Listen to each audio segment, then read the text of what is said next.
Views and opinions expressed on Live at the Barbershop are entirely those of the host, guest, and caller and do not reflect the opinions of Live at the Barbershop or its staff. Viewers' discretion is advised. The following podcast is intended for mature audiences only and contains adult content, graphic language, strong sexual content, and a whole lot of shit talking. So, in other words, get your kids out the room. Here we go. Live at the barbershop with your hosts, Nisha J, Aaliyah, Black Republican, and those two crazy Caribbean guys from the Q&N show, Norris and Q. And now, the man of the hour, Mr. HNIC, Mr. Sleep When You're Dead, Hustle Now, the magnificent. Yo, son. What's up with all that? I was just trying to amp it up, you know, like. Oh, okay. All right, yeah, I'm all right. I'm with that. John, live at the Barbershop Podcast. What up?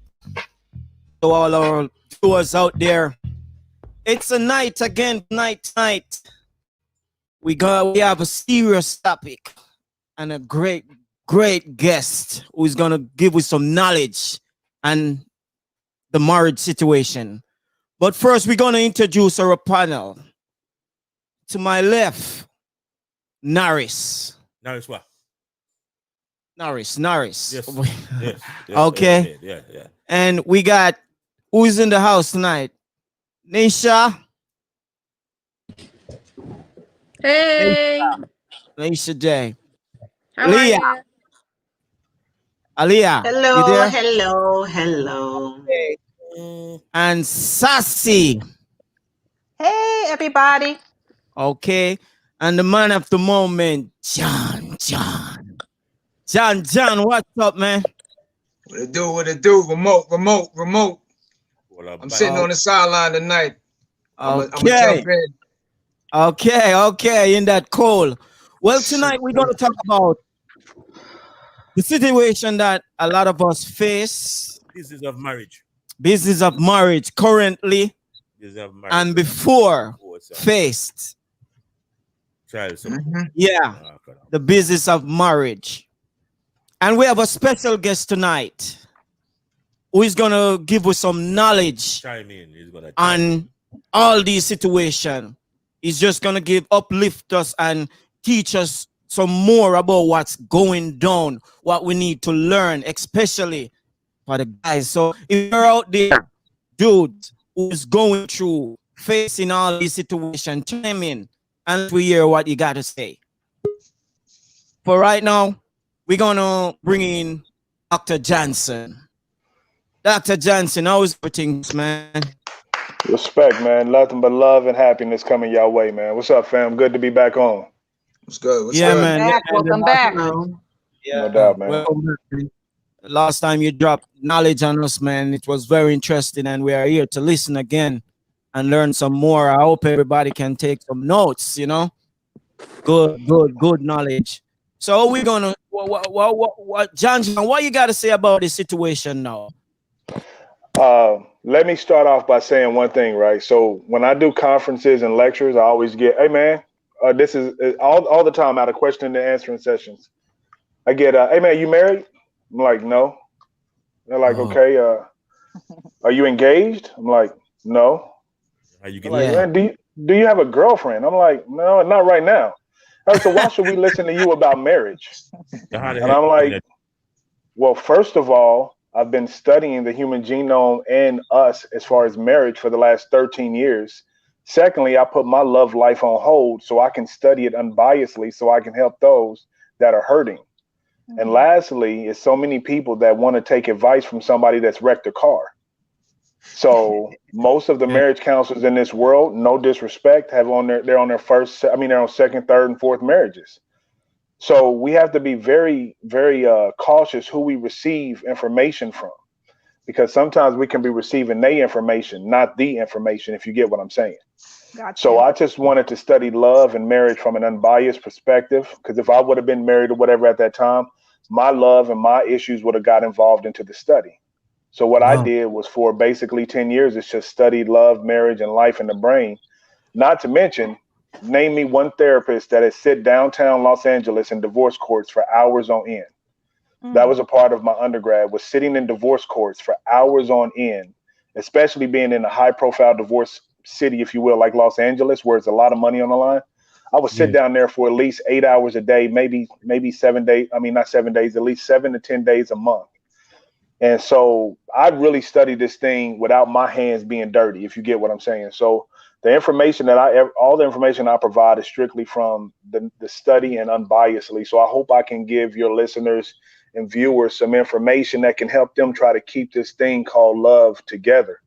And marriage, of course, is looked at as the pinnacle of love between man and woman, or however you want to look at it. But it's looked at as the pinnacle, and we're messing up because right now the last numbers I checked, first time divorce stats are at 79% now. Wow. So marriages are not even making it at all. First time marriage is 79, second time marriage is 83% more likely to get divorced. Third marriages are 92.1% likely to be divorced. So we messing up somewhere. So I'm just hoping I can add some love and help in there. Wow. So hence the term business of marriage. Marriage ain't about love anymore, it's about business. Yeah, where is Money. the love? Where is Money. the love? It's about money now. Well, the worst thing about that is marriage, if we look prehistorically and biblically, has never been about love. Yeah. It's always been about business. Never been about love. It's always been about business. Yeah. If you look at one of the greatest stories in the Bible about marriage is about Joseph. I mean, we can not even only Joseph, we can just go all the way back to where marriage was an arrangement. And normally you had to work for the father. You had to have some type of thing the father wanted in order for him to offer up his daughter to you. 10,000, 50 cheap. Yeah, so let's just go all the way back to the beginning. Marriage was an arrangement. Normally it was an exchange. What's funny is I don't want to throw the line off, and you can chime in here and tell me to stop if you want me to. But if we look in the book of Ruth, which I don't know if most of your members on the panel or believe in God or not, and I don't want to disrespect anybody if you don't, but I speak at a lot of churches and I hear a lot of women in the audience, strong black women on top of that. I love strong black women, but I hear a lot of strong black women that have already been successful say, I'm waiting on my Boaz. Well, if you read actually the book of Ruth, Ruth actually proposed to Boaz. And the only reason I'm bringing that up is because in there we see the business of marriage. I don't know if anybody's ever heard the term called kinsman redeemer. Basically, Ruth was married, her husband was killed. So then therefore she didn't go out the family. She's supposed to go to the next of kin who wants to take care of her.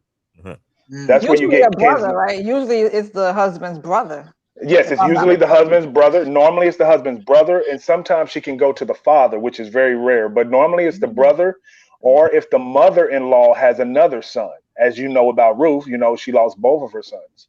Okay. The other daughter left and went to another family. Ruth stayed with Naomi.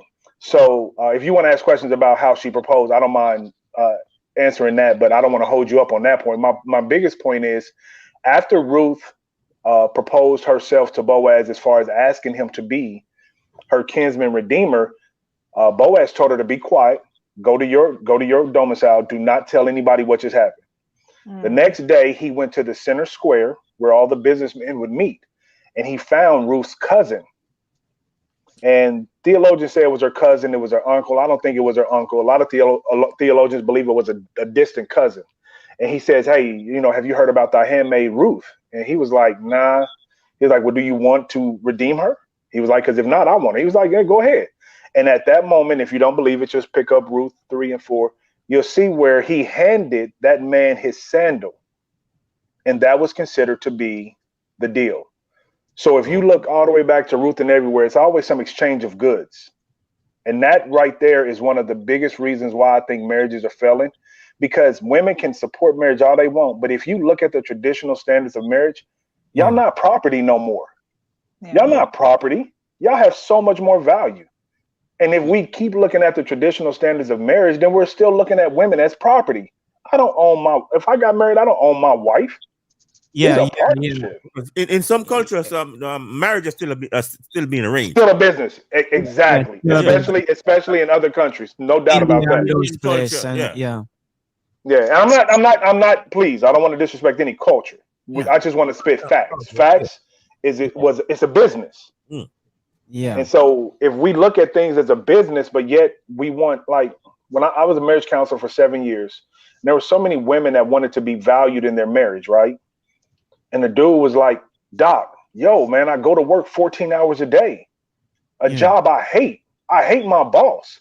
Yeah. I'm going to make sure my wife can eat. I love her. But in her eyes, that's not the love she saw. You see what I'm getting at? So even small scenarios like that, we're so confused when it comes to what is marriage and what is the business of marriage, which is a brilliant show idea. So any questions, anything, anybody want to chime in? I don't mind dropping any knowledge if possible. Yeah, but which one of the partner you think that business is more line up to, the male or the female? It's normally I think the female think more business than the male. Don't you think so? We say Man, that's a love there. The love is gone, but a lot of time I think dudes go into it for other things. But most of the time, I think female. I'm not bashing females, but it seems like female is more of a business person in the marriage. Well, I don't want to speak over you. Let me say this. Here's what I think. Yeah. Most women traditionally look at a husband as a covering. When you look at a traditional marriage, the husband is the covering. The covering normally is an umbrella of financial, physical, not necessarily mental, but security. So a husband, we have, several prongs that are part of our umbrella, that when we take on a woman, we pledge to provide all of those things. Yeah, provide. Provide provision, protection, the P's if you want to. Yeah. I say that when we look at the traditional construct of what a husband is to provide, that has never wavered, right? But now, if you look at the way our women are striving and succeeding in life and accomplishing their own dreams and building their own wealthy backing, that's a little different understanding. Because you can't I had one husband and wife, she was making $250,000 a year. She was a CEO. Okay. Now, mind you, he was a certified EMT. Okay. He saves lives, no doubt, right? That was his dream. There's no way he's ever going to eclipse $250,000 a year. Right. So now, would you look at him and call him less of a man for not providing the financial bread of the household? Or would you look at him as a great man because he went after what he wanted to do and he's thriving in his calling? See what I'm getting at? So when you look at all that, that's where it gets murky as to what are men supposed to provide and what do women actually expect? And that's just where I believe we have murky waters. Yep. So ladies, and that's where we have trouble. So lady, as he's put it, what are the expectations, as he said? Because, we think that females normally expect too much of us. He said too much. Yo, we had that on there before about the blueprint. The blueprint. I have that in mind. And I have the blueprint in my mind, stuck in my brain. I wanted to say blueprint, but I just said it as I said it. But ladies, can you have anything to add to Well, I could say this. In the industry that I work in, females dominate, but a male enters with the same educational level, same experience, and he's offered more money than I am. So yeah, I'm going to expect more from you. Fact.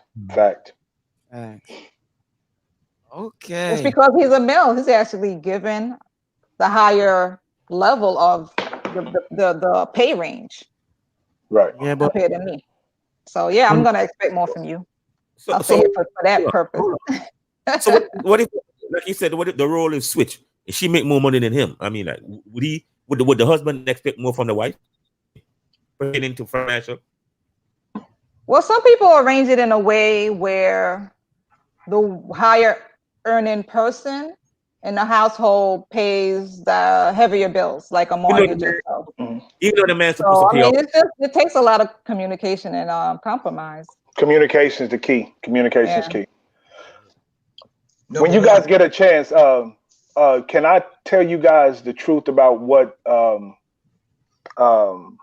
marriage is really about when it comes to a man and the term I want? A lot of women look at men and they say, I want a man to cover me. And the term submission gets thrown around a lot.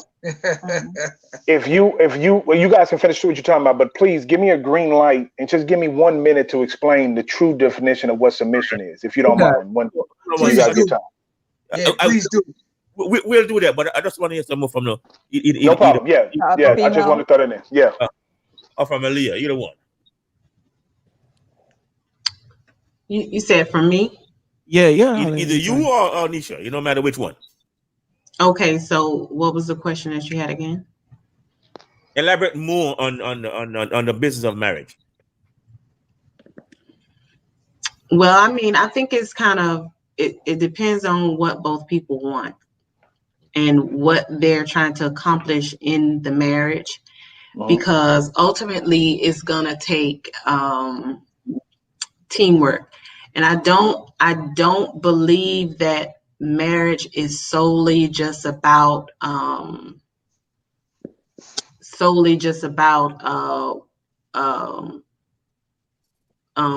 one person being dominant over the other.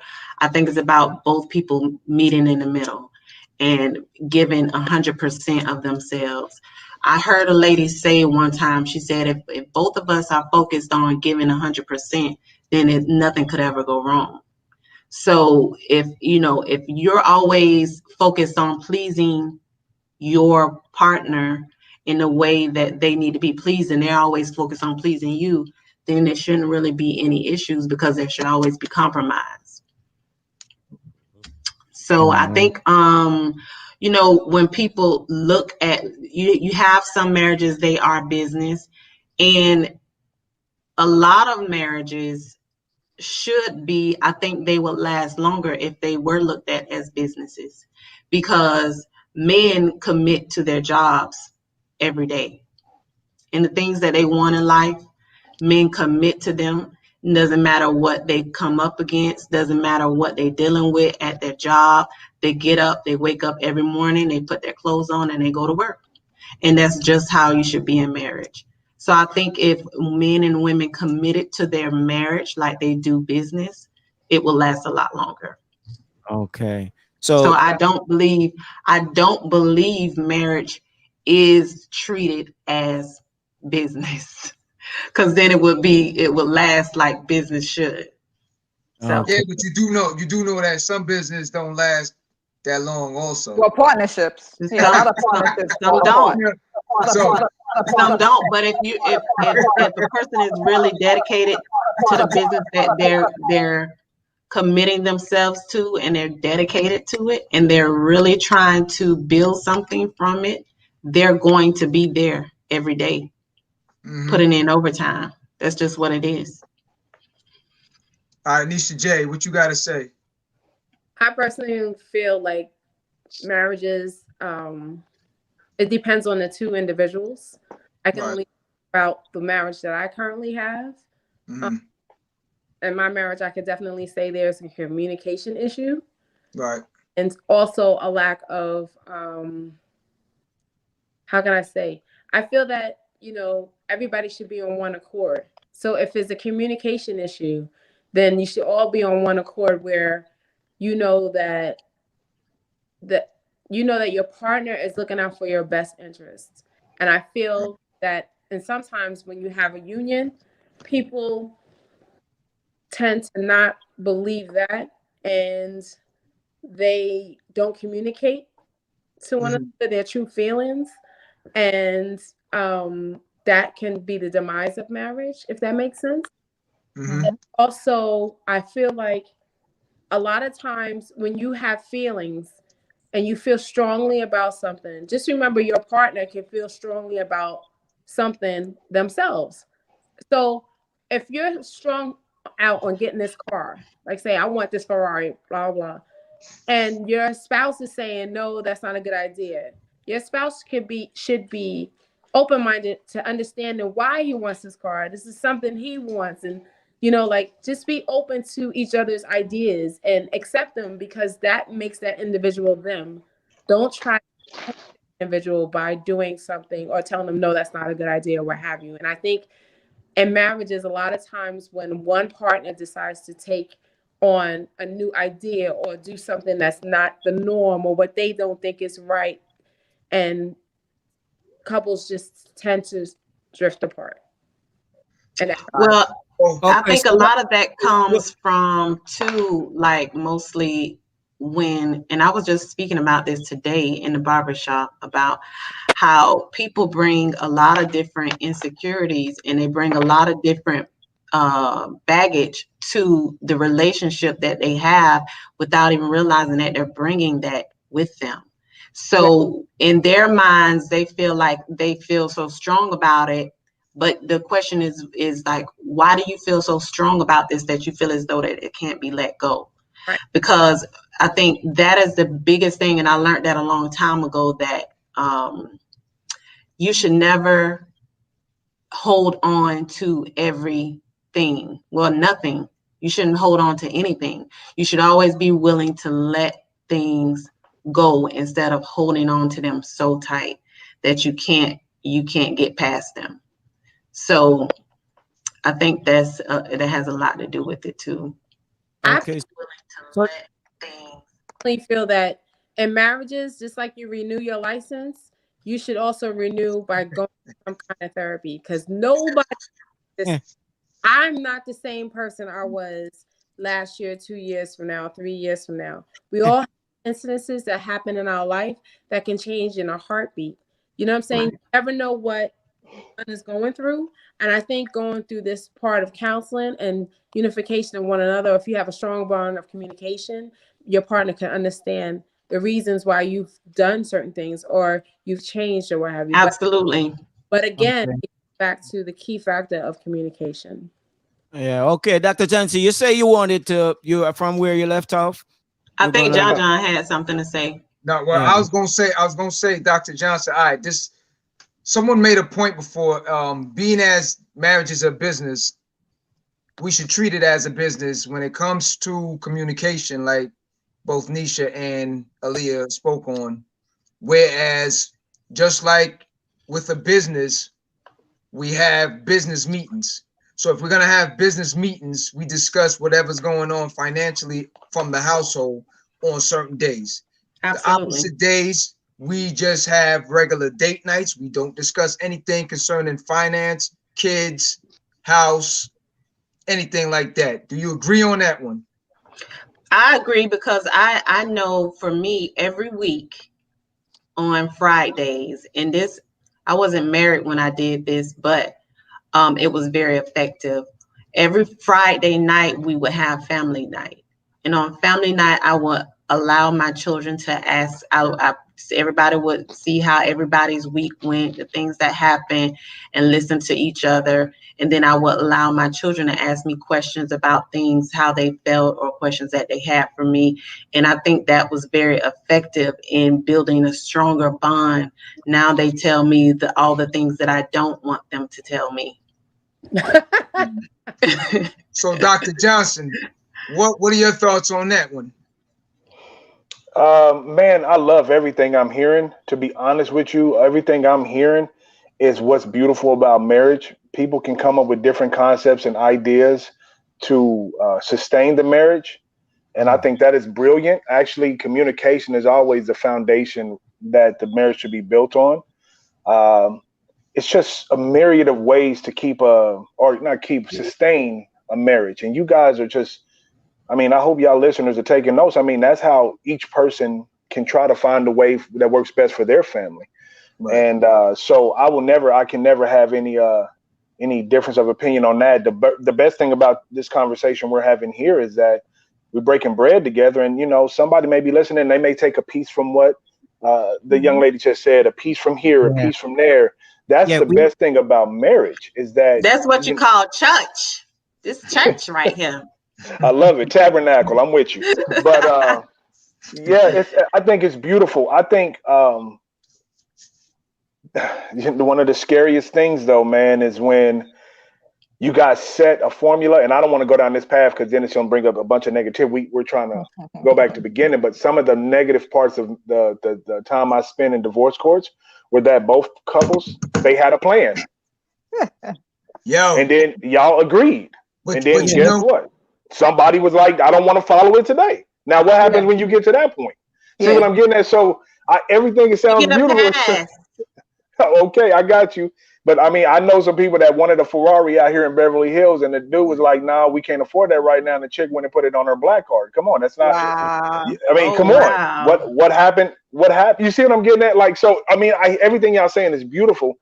It's just I believe that if we could understand more, because like my head was down because I was looking for my textbook. I got a textbook I'm gonna show y'all I just wrote on love. But the young lady said, I can't remember which one said it. She said, I'm gonna go get it in a second and show y'all. Y'all getting to see something no one else is seeing. It's done. Yes. We're getting ready to bring it to proof of concept next year, right after this pandemic's over. Then you got to come back, and you got to talk. Y'all got to come to the lecture tour when I come to New York. It's a 58 city lecture tour. But I'll tell you about that in a second. The young lady just said something so beautiful. She said that what did she say? She said that communication was key or something. I can't remember what she said. It was me. Sassy said it. No, Sassy said it. Is that the name I'm reading right? Sassy said something about it. But we have a guest that tune in that says communication isn't the key. Comprehension is. But 9 times out of 10, when you're talking about communication, we're speaking on comprehension while you're communicating. So I mean, come on. When you look at your SAT, it's called reading and comprehension. They're the same thing. Exactly. Yeah. So like communication and comprehension, meaning we got to understand. I get it. I get that. But we have to understand. Sometimes we get mundane with the breaking down of certain things. That person's totally right. Comprehension. But you also have to realize something. The average human genome does not listen to hear. The average human listens to respond. Mm-hmm. So, I mean, we got to start. I mean, if we can go all the way back to elementary of how to even listen. So every aspect of it has its own landmines, if you will, right? But you guys are just saying some amazing things. And I think one thing that if we're going to take this time to sit together and have this symposium, I believe one thing we got to take away of is separating the finances, separating the abilities, the research, the listening, the comprehension. We have too many separation boxes. Like, absolutely. Like, you're not single anymore. You're in a marriage. That means you have to come together.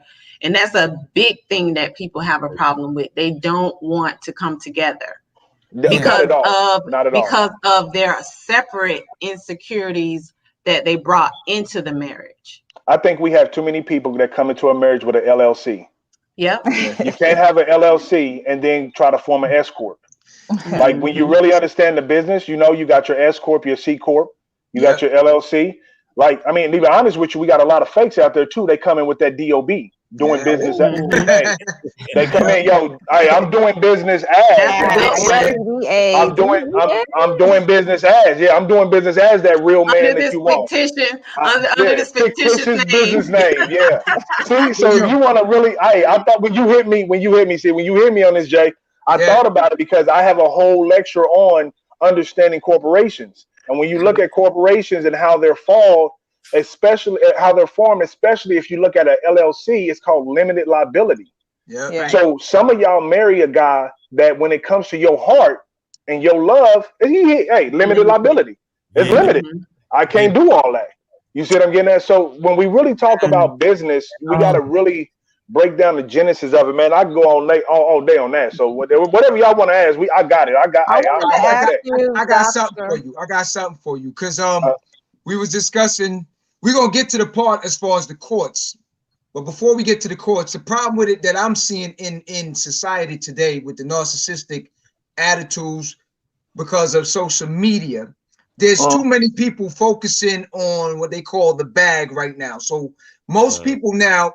They're not, it's not like with our parents or like you say, arranged marriages when they had it back in the days where they had a purpose for what the cause is at the end of the road. The thing with it nowadays, most and I'm not generalizing by saying most females or most male or anything, but unfortunately, a lot of times the females will focus more on what the guy has, what she can gain out of it. Yeah. And unfortunately, right now, we're seeing a carbon copy situation. And again, I'm not talking every female out there. So I don't want everybody to start saying, that's not me, that's not me. I get it. The unfortunate part of it, through social media, we're finding that there's a lot of carbon copies out here.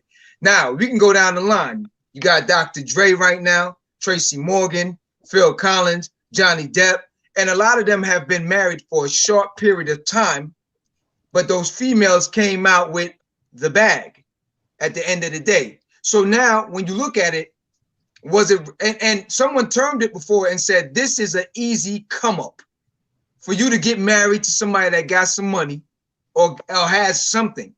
And you stay in this situation for a short period of time. Some stay in it as long as 10 years just to cash out. Because they know what they want to accomplish. And that's the thing. You're starting to see a repeated offense when it comes to this situation now. And a lot of females now are training the next ones and training the next ones. Yeah, they're getting advice. They're getting advice. Going back to what Q was saying before, I think some men go in it with a different notion.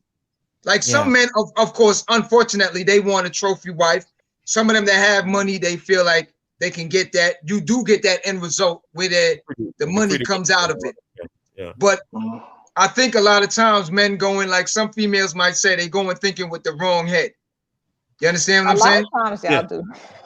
Not all of us. Just like I don't want to generalize and say all females. Not all males do go in thinking with the wrong head.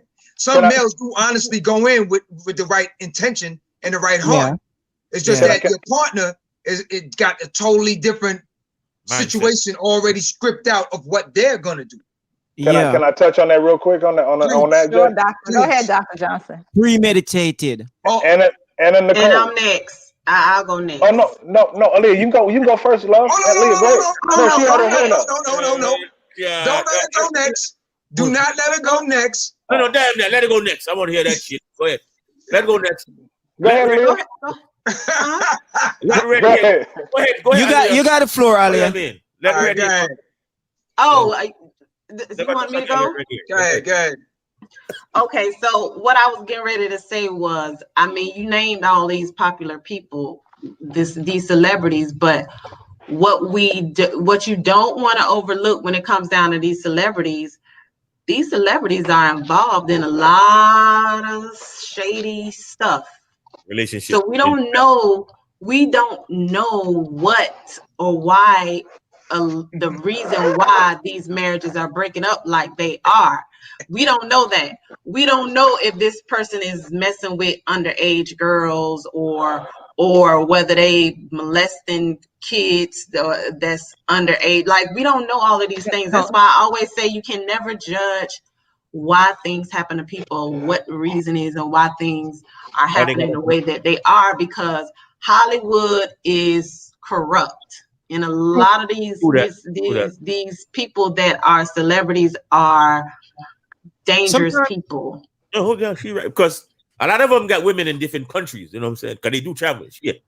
And I mean, like I was telling somebody today, like if an NBA player decides to say, okay, let's get married, like I already know going in, this nigga he gonna be cheating. I already know this. So like divorce is not even on the table for us. We gonna have to talk about this. Hold on. I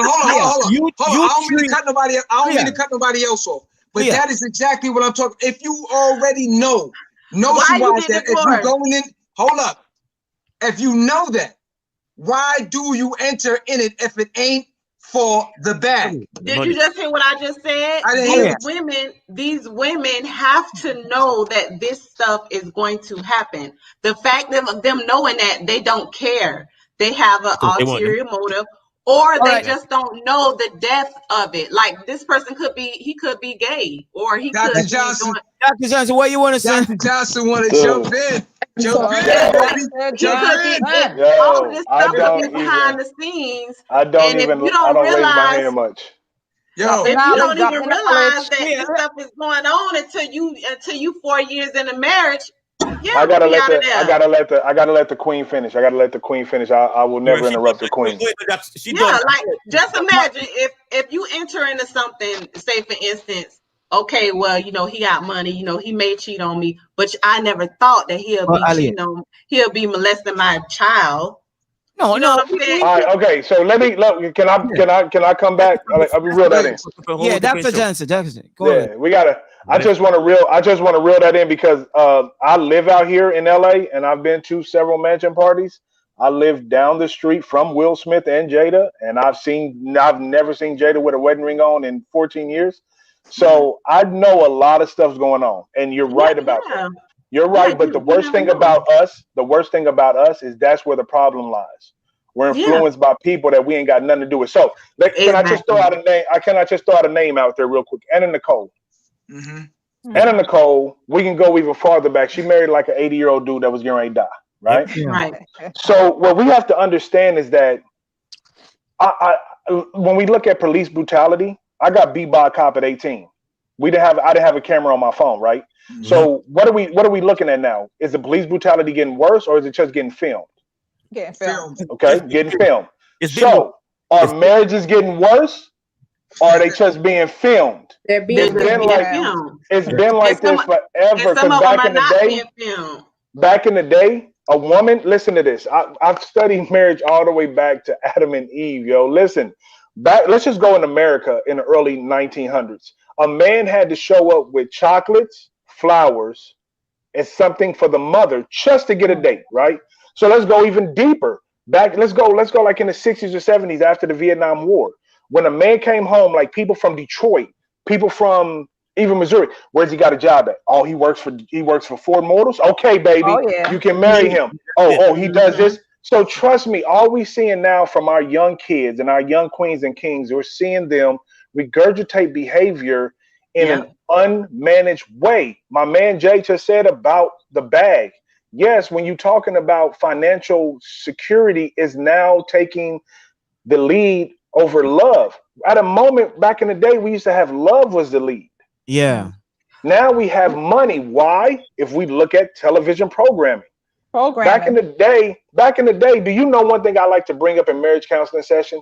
Do you know Gina and Martin, like they never cheated on each other. Yeah. Like that was listen, people don't realize how great of a show that was for Black love.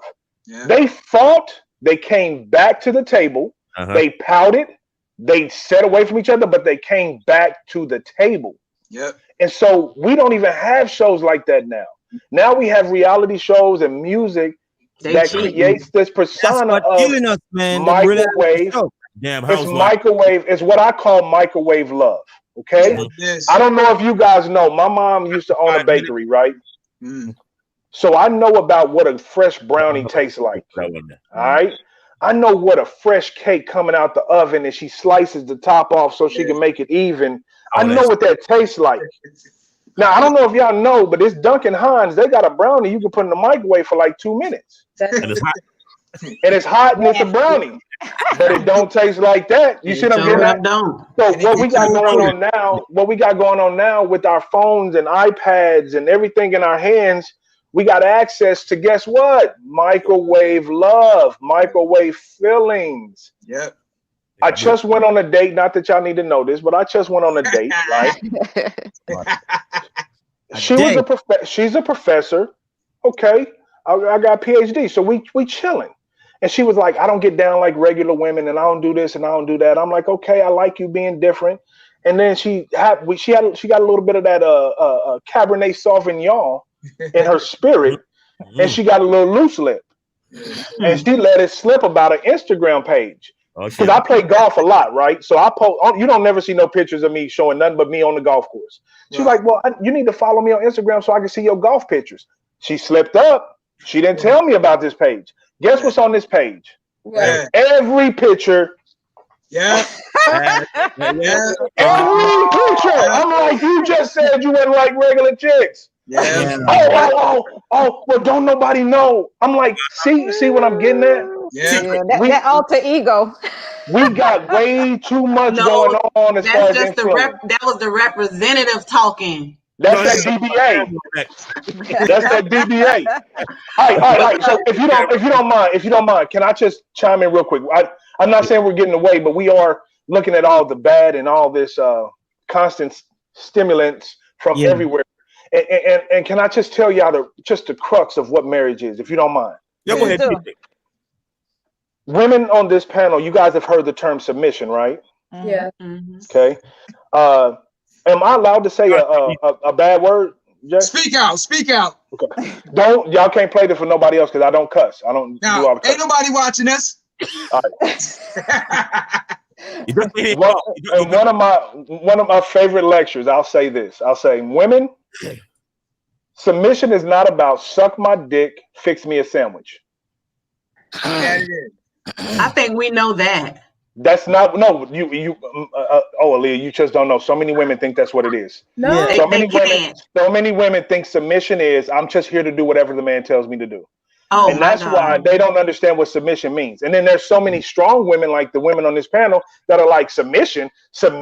He got to be a king. He got to have this. He got to do that for me to submit. He got to. So understand this. Both of y'all, both sides are 100% wrong.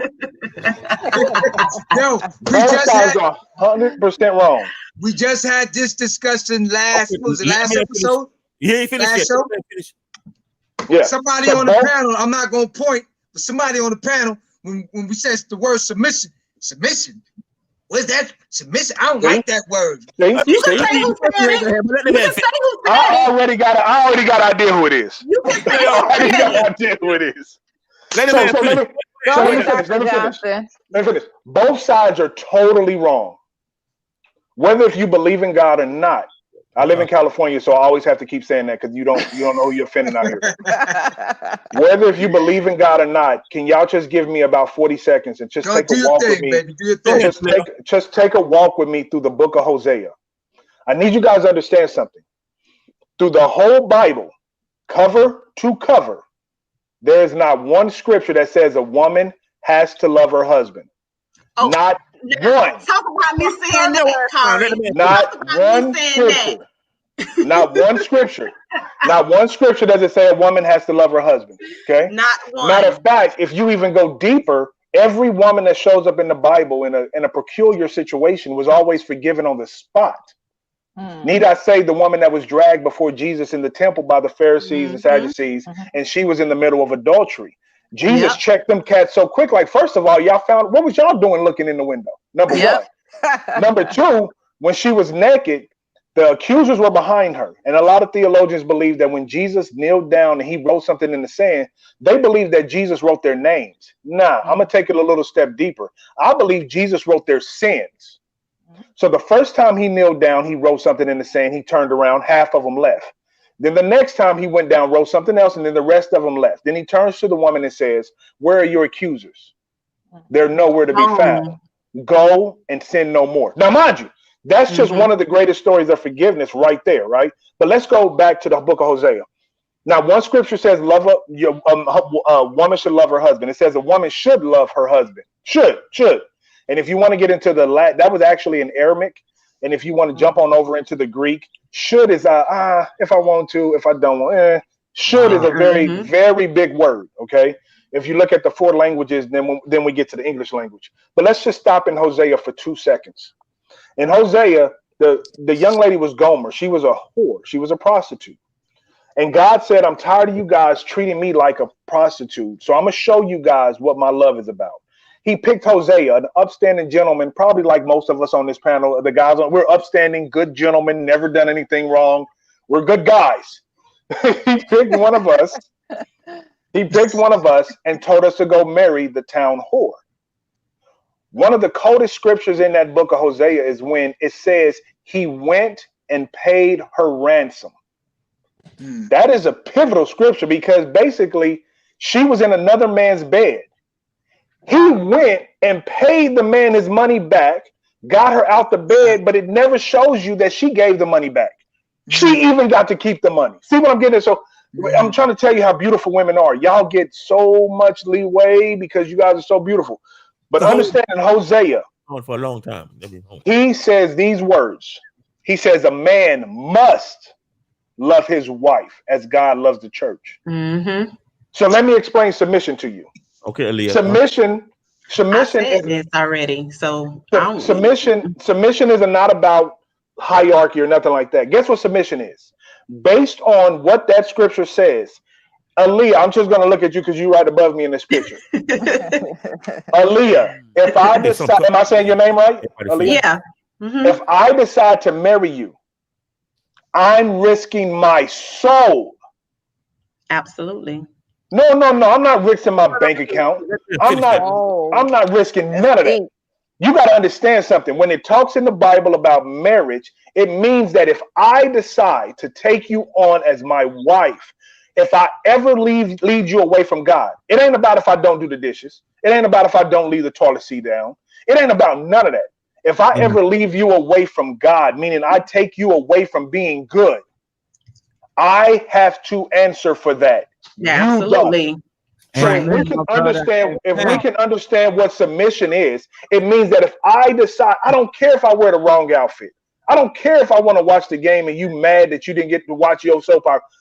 If I take you on as my wife, you can't bombard me with the small nagging things to prove my love to you when I tell you I'm putting my soul on the line for you. It's like putting a gun to your head. Can't be a petty parker. So exactly. So to touch on what I said last week, was it last week? Man, when was it? Yeah, it was. Yeah. No, okay. So when we was talking about submissive, I said you want to have a husband that if he's going to lead as a husband and you're going to be submissive, you have to know who he's following. So if he don't have nobody to follow, if he's not following anything or anyone, you should not be submissive to him. Kari. So what you gotta say his name? If because he's the one who brought it up to try to make it seem like, oh yeah, tell us what's submissive means. Like I didn't already know what this man was saying. In his defense, he went and got the Bible and read that scripture. But you know what? I know how it is. I know how it is for men. Men only have to hear it from another man before they from another man before they can accept it in their heart.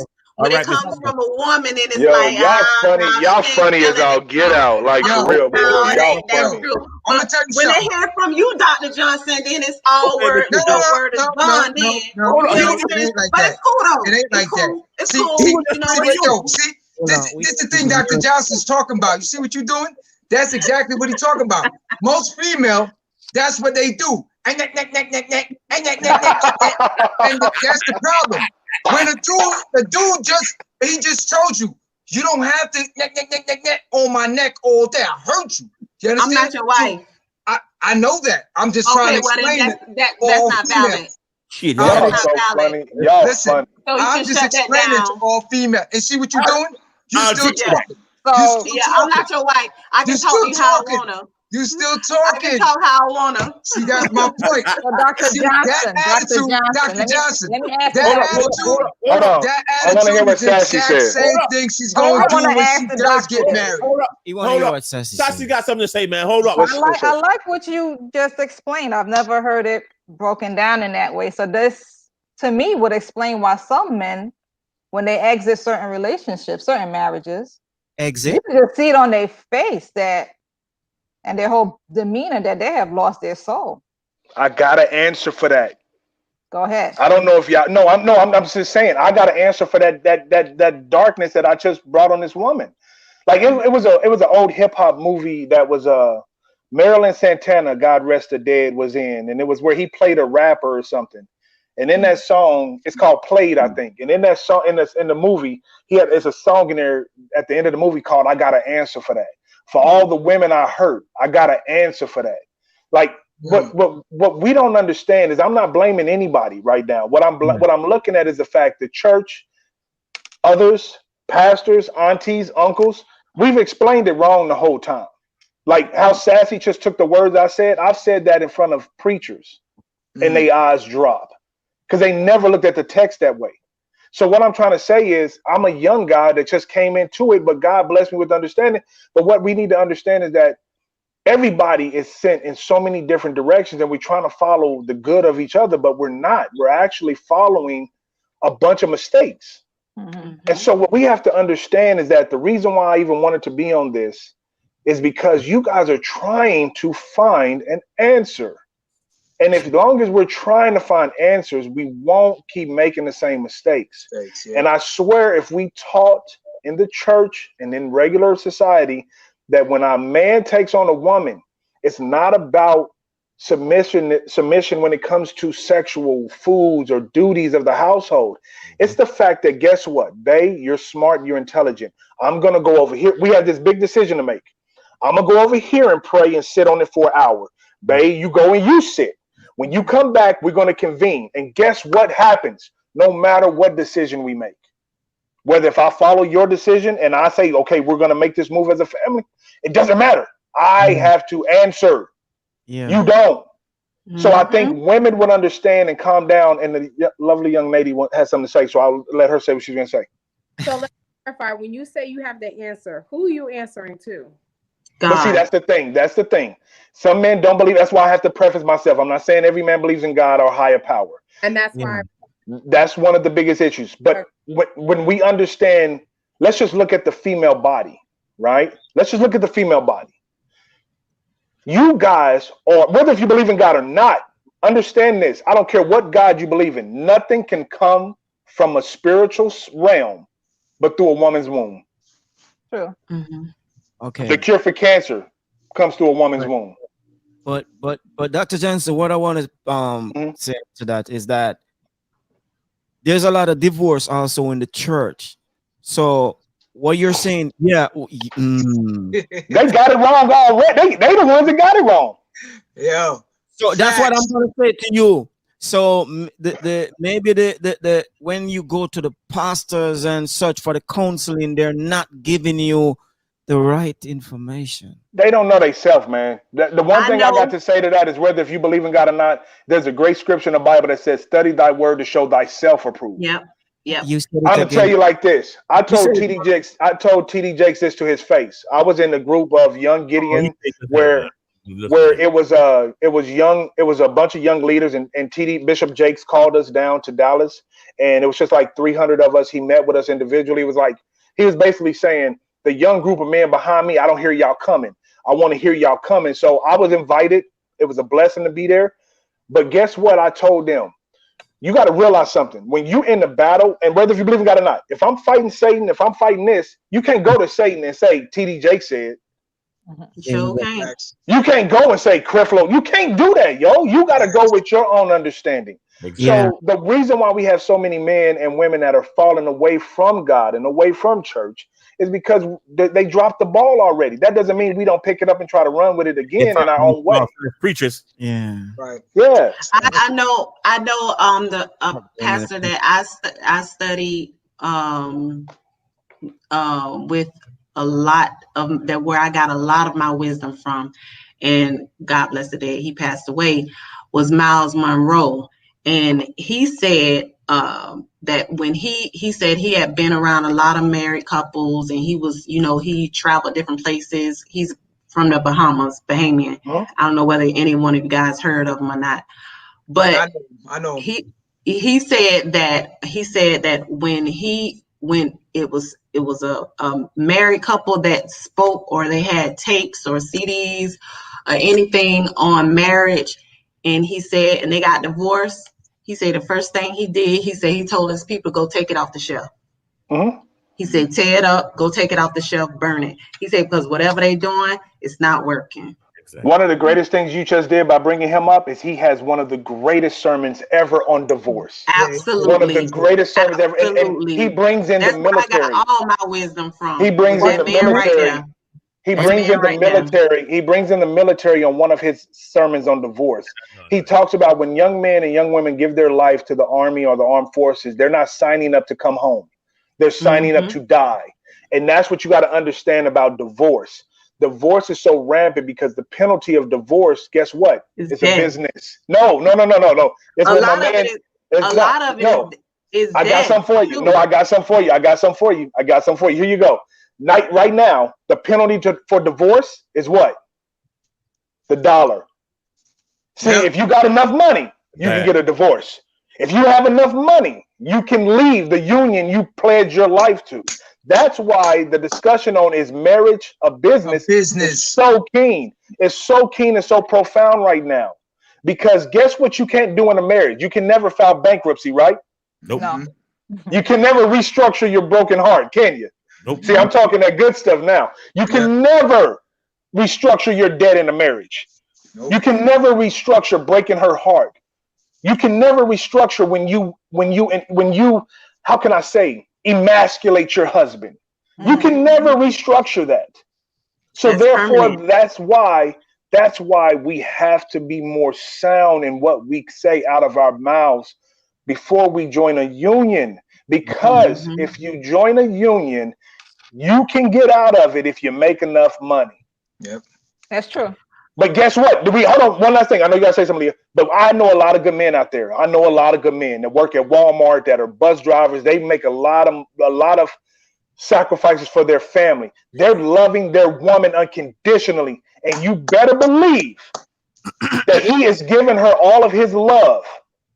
And she sees some ignorant dude on YouTube or whatever, or Instagram, and now she's chasing that theory of love.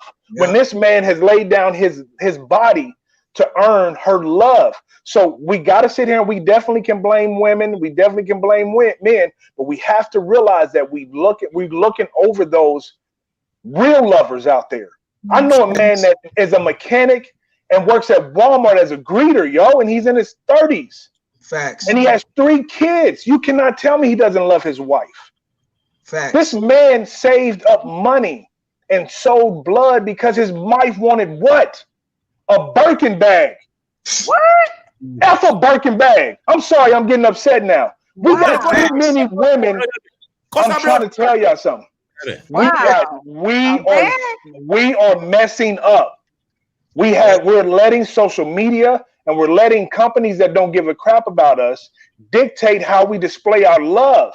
Yeah. So Madison Avenue. Dr. Johnson, love is still out there. It is out there, but it's never going nowhere. It's what keeps us breathing. Exactly. Well, hold up. Let me ask a single man right now, like Norris. Yeah. Being as you know, Norris. Yeah, you got to say my. I'm single too. All right. Well, I said all the single men. So okay. Being as you know what the odds are. You know what the numbers are and the percentages are. Would you really look forward to getting married, knowing that you may roll the dice and crap out, or you still got some blue clouds creeping through that? No, not you, my dear, not you. I really have to respond. I really want to respond to that. Is your name Norris? Is your name Norris? Yeah, Norris, can I take your turn, please? Yeah, oh my God, I love her. She's blown. What you want to know from Norris? If you see the things I gotta deal with here. What's the one? Norris, speak. Let me finish to answer the question. You finished? Now I'm just saying, because here's the deal now. I spoke to a lot of young dudes. A lot of them, one of my homies that I grew up with, me and homie was running since elementary school. And homie said, yo, my man, I seen what you went through, and I know you a good dude, but yo, my man, I probably won't get married. Probably won't, because it's getting crazy out here. It's like, it don't even make sense at this point. You know what I'm saying? Because hold on, I'm in the same as your homeboy, because I see what my friends go through. Not you, my other. Because I got one friend, he got about damn near 10 kids, and he can't get a regular job. He get a regular job, paycheck, he's not going to see that paycheck. He has a problem. 10 kids. Quiet, boss man, let me talk. Let me talk. I'm answering. Sure, buckler. Anyway, go ahead, man, because you don't fuck up my vibe right now. Finish your talk. Speak now. Speak. Them bomb buckler fuck up my vibes. So, Go ahead, Dallas. Go ahead. You got the platform. come on, we don't talk already, man. Blood clot. Yes, No. that's good as 10 kids, Come on, man. man. You gotta communicate. Come on now. It's all about communication. Blood No, finish saying what you're saying. Finish up. Ross. I need to hear from a single guy. That's why I need to know. I need to know. Don't talk, man. So, Will you get married? you married? Yeah. One more. All right, Aaliyah, since you wanted to chime in, what you got to say? Hey, throw me off man and vibes now, isn't it? First of all, the first thing is this. If you're going in with the negative mentality already, it's going down the drain. You cannot walk into a marriage thinking about what happened in the past, or if this is going to work, or if it's not going to work, or if the only thing you should be focused on going into a marriage is making it work and seeing it manifest the way that you want it to manifest. So if you're not focused on that and you focused on anything else that you just looking behind, you need to turn into a pillar of salt. But Leah, Leah, a lot of relationship, a lot of female use the term strong. They're strong because of previous relationship. They put up a guard, and the next person coming in, right, you never get to. No, but this is the thing, though. There's nothing wrong with being stronger throughout relationships. What is the most important part is not letting those things stop you from loving, living, and being in a healthy relationship. That's the whole thing about that. And the next thing is the next thing is that I wanted to touch on earlier that I didn't get a chance to speak on. Is when you're entering. I got you. So I just want to make this last thing. I just want to say this last thing. When he was talking about when you can't get a lot of that stuff back when you married and you get to go through a divorce, there's a lot of stuff that you can't get back. You also have a lot of people that after they leave marriages or dissolving marriages, death has played a lot of part in that too. People are poisoning their husband and wives. They're cheating on their husband and wives, and they're getting killed in the process of cheating on their husband and wives. So death plays a big part in that too. That's what? Death? I got lost on that one, but real quick. Meaning they're dying due to them being in that marriage with that person. They're losing their lives. That's what I'm saying. So their death is a part of that. Let me. I'm single too, right? So I got this creed, right? Right. My creed is this: I will never pay for something somebody else did to you. You're not supposed to. So as far as would I give marriage a try? You darn right I will. Because out the gate, I'm not going to make you pay for what someone did to me. Right. Yeah. I dated a girl for 3 years and we agreed to be celibate. First of all, we agreed to be celibate because her dad was a preacher. I dated her for 3 years. I've never touched any part of her body besides her breast on accident when we laid down one time. But anyway, I've never touched her inappropriately, right? On her 30th birthday, I was going through a lot too. So she was coming out to California for her birthday, right? And she was like, where can we go? And I'm like, cool. But she's like, I got some girlfriends I'm going to see too. I'm like, well, cool. I was like, thank you, God. You're going to let her come out here. I ain't got to pay for it because I didn't have the money at the time. I was like, at least she gets to see how I live. And maybe, this marriage thing could work. We're in 3 years. 3 years. I saved up money to do this textbook, all this stuff. Do you know I spent $6,000? I got a chartered boat. We went to an island called Catalina Island. Okay. I paid for a photographer and the photographer's freaking assistant so she can have a 3-outfit change clothes on the beach on its private island for her 30th birthday. Wow. I got a call from a financial company that wanted to invest in my lecture tour. I'm trying to raise $10 million, right? They wanted to see me do a video, right, of the lecture. And I was like, I can't do it because it's stable. They're like, well, at least show us something. So I go back to Kansas City after this is right. Listen, she left the island. Oh my God, I'm so in love with you or whatever. Blah, blah, blah, blah, blah. No. She goes home. I go back to Kansas City. I go to Kansas City that next week to film the TV show, the pilot, right? Yeah. Unfortunately, she couldn't be there. She had to go to it. She comes the next day. So the pilot was a success. So many people showed up, all this stuff. And then guess what? I get out the blue. Yeah. Hey, babe, we gonna celebrate at this place called, oh, I can't say the name because they listen. This place called Q's, right? Because they wanted me to film the show there first. And she was like, no, babe, no, babe, you don't want to film it there. That's not your brand. You know, they got liquor bottles in the back. No, don't do it there, babe. I was like, okay, babe's a part of the thing. All right, I like that. I won't film it there. So then we filmed it someplace else. And then afterwards, guess where I'm going to celebrate? At this place. Yeah. Guess where I found out why she didn't want me to go do it there?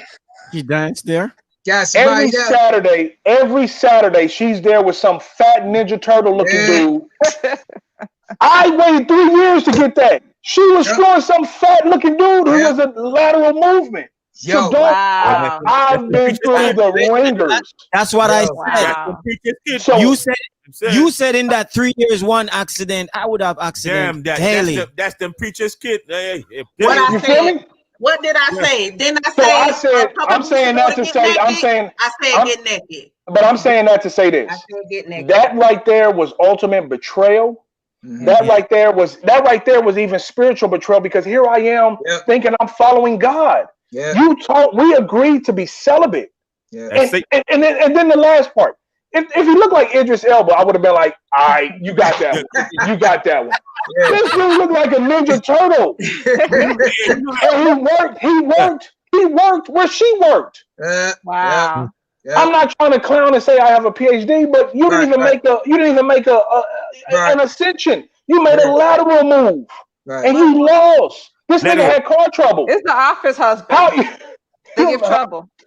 Yeah, but so what I'm saying, I didn't bring that up to bring her down. God bless you. But I brought it up to say that I've been through some tumultuous things as well. So if you see how I just explained that to y'all, now if I was to go into a relationship and make a woman pay for that, a woman would never be able to pay for that.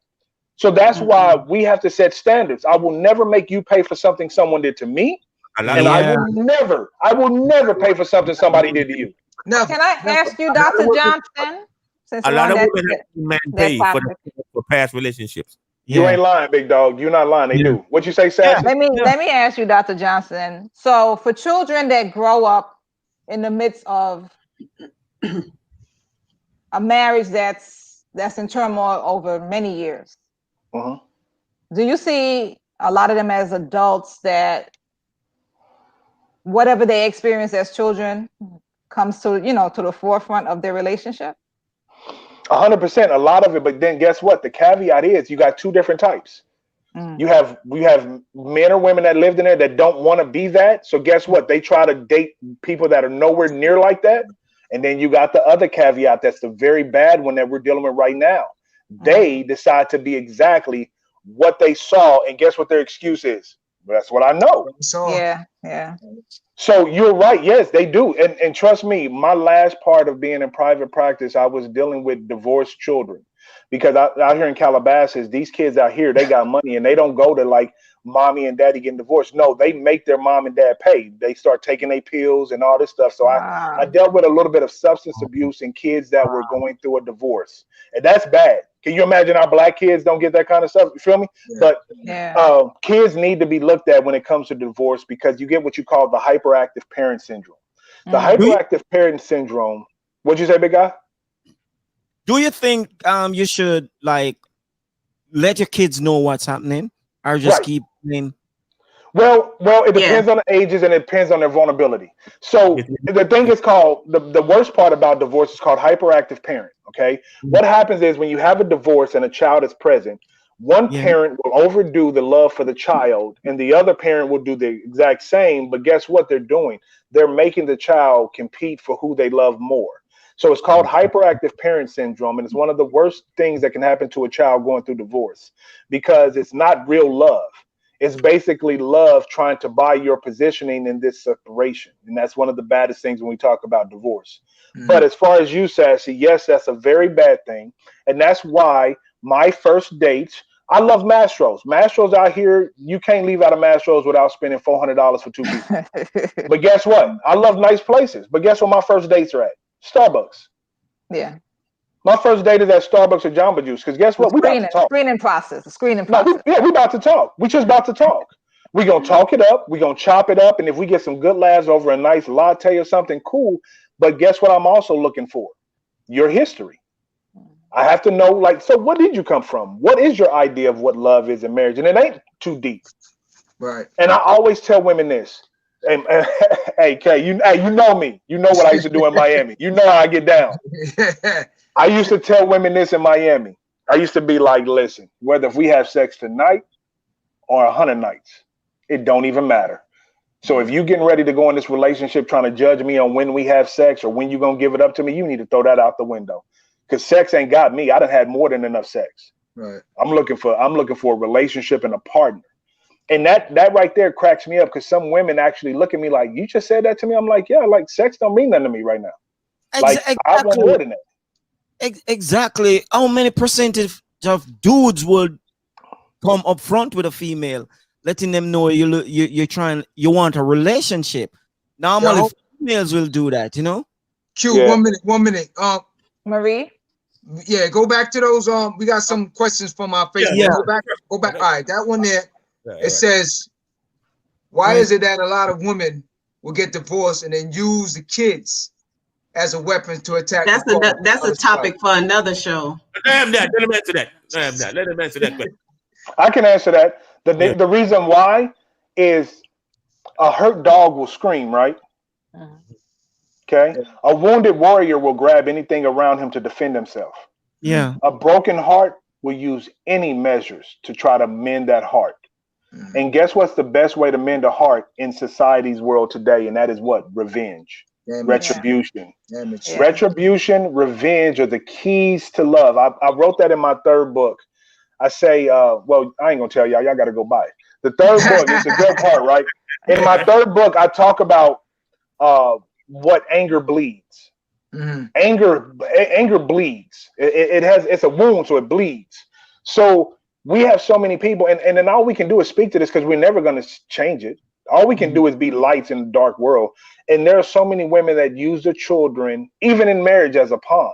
Yeah. See, that's what the thing is. Most men don't understand. Women were played for so many years of being docile, not smart, not intelligent. That's a dang on lie. Because Deborah in the Bible was a gangster. Deborah in the Bible was straight up cold gangster. So trust me, women are way smarter. You got the bigger, y'all brains are bigger. Your brains are more functioning than ours. So you got to understand something. We think we playing chess. Yeah, y'all playing. Yeah. Man, these women got Uno, spades, checkers. They playing every game. Like, yo, we think we win. They talk to each other. Yeah, we think we playing y'all. No, we ain't.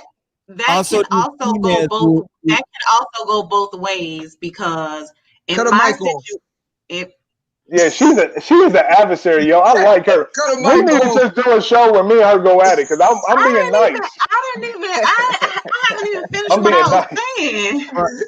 You are the adversarial role. Like, you love being the antithesis of what we're talking about. I love it.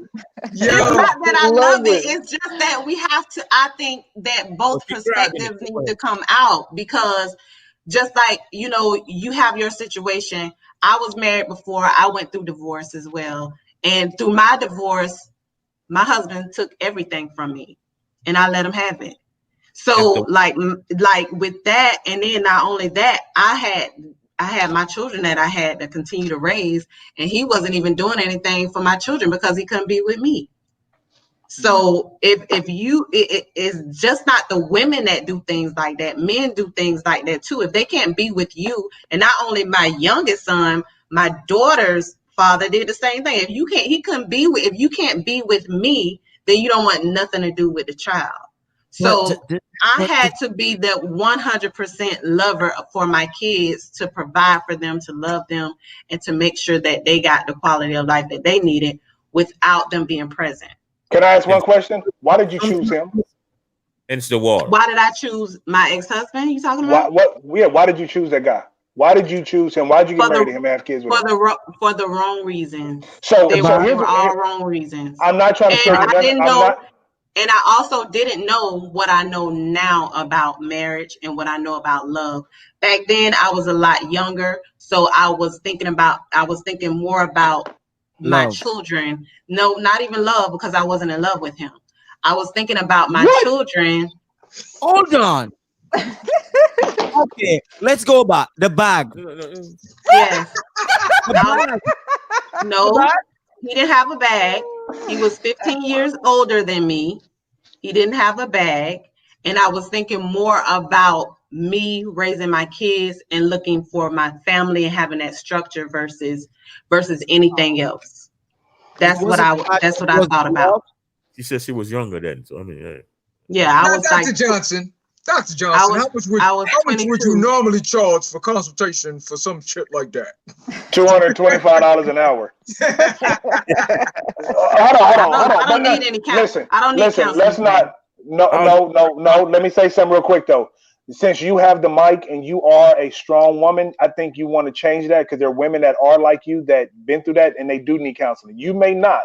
But no, you I don't. I'm not. Well, no, I know. I'm just talking about the people that follow, because you have a very bright voice, and trust me, you going somewhere with it. So what I'm saying is, all I can say to you is this: you answer some questions that I'm like, okay, typical. Why are you even being right? But here's what's interesting thing: women like you that have went through that kind of rising of the phoenix moment, if you will. Mm-hmm. I would love to hear women like you. And I'm not trying to tell you what to do at all, but not so much bring up that he took everything from, he did all that and he wasn't a father and all that. How did you still make it? That's what I want to hear. Because if we bring up the other side, then we bring in that thing that's going to keep us away, which is tension. Because as a therapist, I can't sit here and let you speak about what happened and I don't have his side. You feel what I'm getting at? Right, so that's why it's two different. That's why. And since we can't have the same coin all the time, at least we can talk about the good out of it. Right. Because you're still here, you're thriving, you're laughing. Your laugh is amazing. Like, so you're still able to laugh after something that tumultuous happened to you. So I just think that if we have more people, not necessarily sharing the bad part of, and then also demonizing the other partner. Not saying you did that, but the demonizing of the other partner, we can just still focus on how you made it through that. Because I didn't mention that young lady's name, right? But guess what I ended up doing? The next woman I dated, you think I'm not going to spoil? I'm a spoiling. Hey, I want to treat my woman right. You got to go 10 times harder. No, hell no. It wasn't. Actually, we went to Daniel Buster's. Let me tell you something about that, though. Let me tell you something about. I love this young lady. I love her, y'all. Like, I love her. No, like, I love you. I love you. You're amazing, yo. No, like, if we had some cognac and we were sitting in front of each other, it'd be a great conversation, yo. If we had some yak. That'd be the great debate. No, my yak could calm me down. No, I'd be chill. Listen, you're amazing, the reason why I say that is because this is what I learned. Going through everything that I went through. This is something that I learned, and it changed the whole dynamic of me and talking about love and how to be loved and how to love. I read this book and I can't even remember the name of the book, but in the book, he was saying that if you truly want love to come into your life, you have to exuberate love. So you have to give that out, and you don't give it just because you want it in return. You give it because that's who you are. So you have to learn how to be loved, to give it, and it's going to come back to you. And it doesn't matter what a person does to you, or what they do or how they do. If that is the person that you are, you have to live up to who you are. If you don't, it's just going to be $6,000 no more though. No, well, I mean, it don't have to be $6,000 from the beginning, because we talking about love here. Love doesn't have an amount of money that goes. Right. No, but I did spend. But that's what I'm saying. I spent that because I did love her. That's what I'm trying to say. I understand what you're saying. Yeah, I understand what you're saying. Well, Aaliyah, I had a high school teacher, Mr. DaCosta. He always told us young ladies, he said, listen, young girls, don't listen to these boys. You cannot carry a basket of love to the market. If you do, tell me what you get back from it. How much you gonna buy with your basket of love over to the market? It's not about I'm not saying that you I'm not speaking of like sexually. I'm not speaking of I think it needs to be a balance. I'm speaking of no, it don't even have to do with any of that. It just has something to do with the person that you are. If this person is going to a person treating me like that, I never understood. Like I challenged myself a lot of times with why is a person treating me like this when I've done nothing but giving love? Because that's all I knew. Coming out the house, getting out off the porch, that's all I knew is to give love. I was sheltered, so I didn't know people can be as mean as they were. But when I started seeing people being mean to me, I used to question myself, like, what am I doing that's making these people treat me this way? I don't think so. You could get over it without a point of you reaching forgiveness. You forgive that person. Forgiveness is the biggest key, but even after forgiveness, you have to. He said, "Did you forgive him?" Oh yeah, I've been forgave him a long time ago. I want to hear that. I want to hear that answer. You got it going, but I want to hear my man ask. I want to know. Hey, hold on. I forgave him a long time ago. Yo, wait up. Give me homeboy number. Let me call him right now. Yeah, let's see. What you gotta say? Confirm. You gotta confirm, John. Yeah. You know what I'm saying? Let's see her text thread. Let's see her text thread. Matter of fact, bring your eyeballs closer to the camera. Let me mention his name and see if your pupils dilate. Let me do some. Let me see if your pupils dilate. What's his name? What's his name? John. Yeah, look at the little boy. Shoot, that's all anger. That's a wrap. Get the guns. Yo, you see what I'm saying? Yo. No, that's his name for real. No, I know. I'm saying. I'm just saying. Get the guns. Get the guns. So, Dr. Johnson, what advice do you have for us going forward? This business of marriage. How do we? We really didn't structure it. I gotta come back. We didn't structure this. This should be like a 3-part series, and we can do that. I could give you guys some pinnacles that we can share throughout the universe, and maybe it can help us start at the beginning and get to where each person has a sound ability and chance to give love a try. And when it comes to marriage, lastly, listen, don't tell nobody I'm about to show y'all this. Right? Please. This is the textbook. Whoa, nice. Woo! This is the textbook. I ain't gonna show y'all the cover, but this is the textbook, right? This is 700 pages, 50 chapters. Whoa. I don't know if you guys know, this took 10 years to make. I actually own the copyright on love. I won't say copyright. I own neurological love. Basically, what goes on in the brain when humans interact and produce the love effect. I got it from the government in 2013. It took them a year and a half to review my documents and my work. So I hope to win the Nobel Peace Prize with it. And hopefully by 2035, barring not another pandemic, you may be able to go to a university and get a Bachelor of Science degree in neurological love. That's my goal. The book is done. So that's why we're in the middle of getting ready to raise the money to take it to proof of concept. And in this book, I'm going to tell y'all something. It took 10 years and 6 years of celibacy. So there's a lot of love in this book. And $6,000. No, this was $500,000. Oh, you ain't lying. Yo, she owed me money. Yo, good point. That's why you my man. That's why you my man. Oh no. So this book costs $500,000. This book costs $506,000 to produce. Wow. But good looking out, man. But I'm gonna show y'all one thing. Don't tell nobody this. Don't tell nobody this.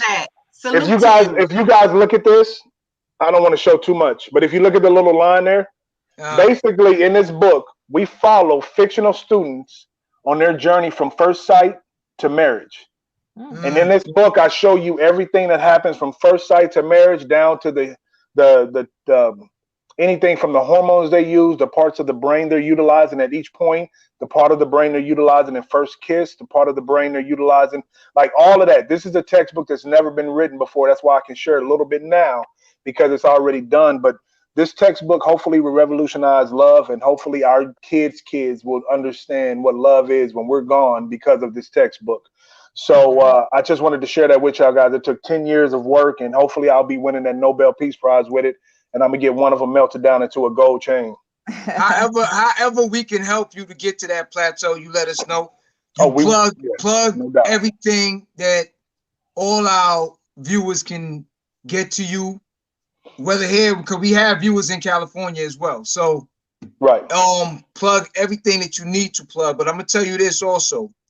That mission that you're on right now, anything that we can do to help, because I think with that and with us contributing back to our neighborhoods, maybe we can put I don't want to say a reverse, but maybe we can slow down the divorce rate in our neighborhoods.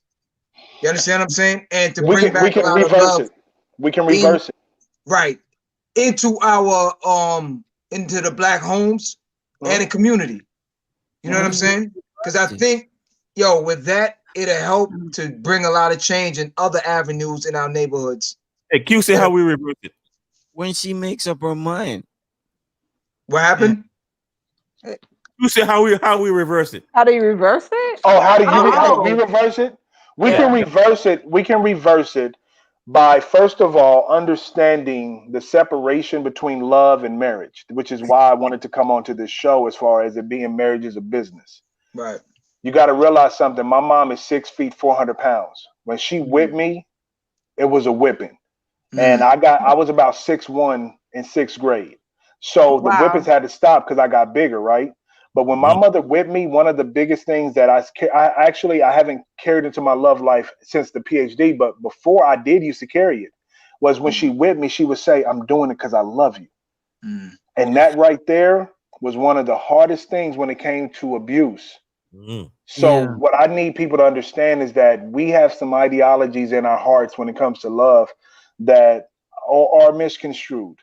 And the more we can talk about this openly without, even though lovely Aaliyah, some of her relationship bled into our conversation, that's cool.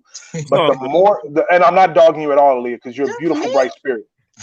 What I'm saying is, if the more conversations we can have without our own individual catastrophes falling in, the clearer we can paint the lines.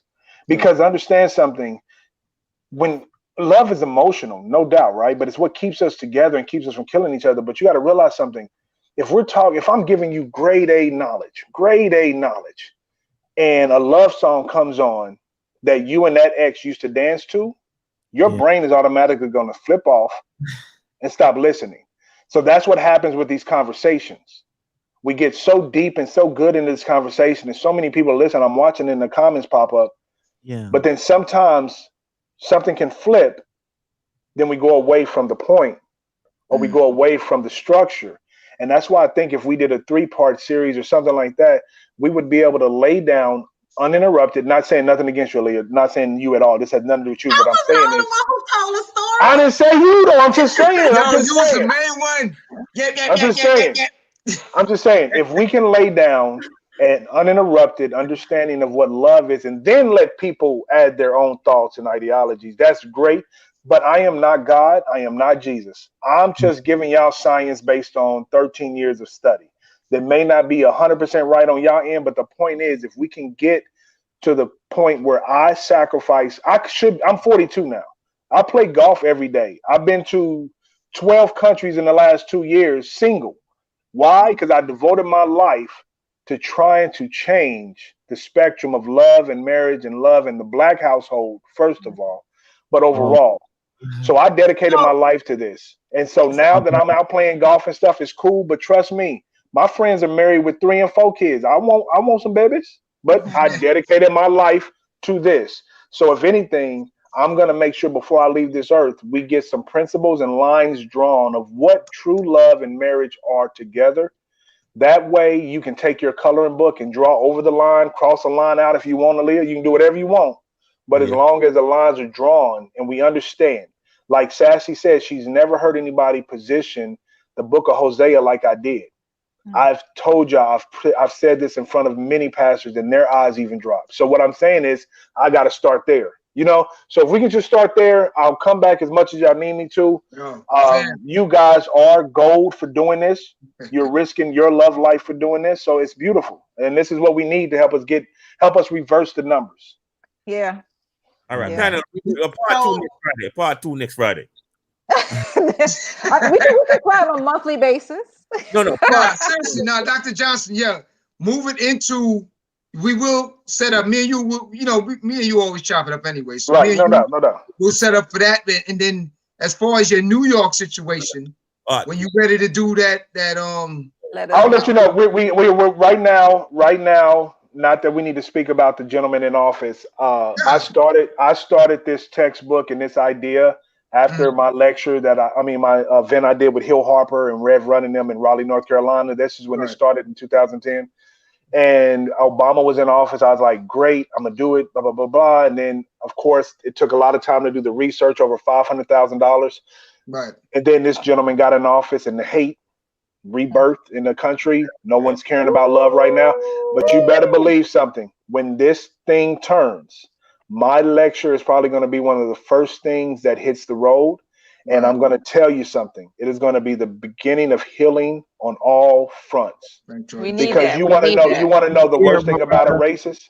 The worst thing about a racist is, guess what? They don't love themselves. There you go. There you go. And that's what I was going to say something about that earlier when you was talking about like following this the kids and how from start to finish.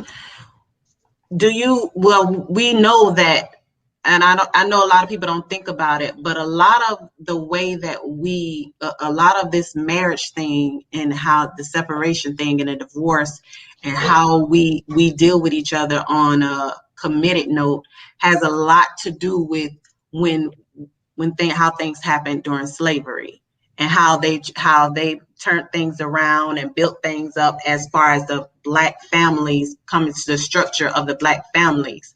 A lot of that played a part in how we are now, why we separate from each other so much. I love you, but we can't use that as question because you want to know what happened in the 19. No, I hear you, but let me tell you what happened from 1930 to 1965.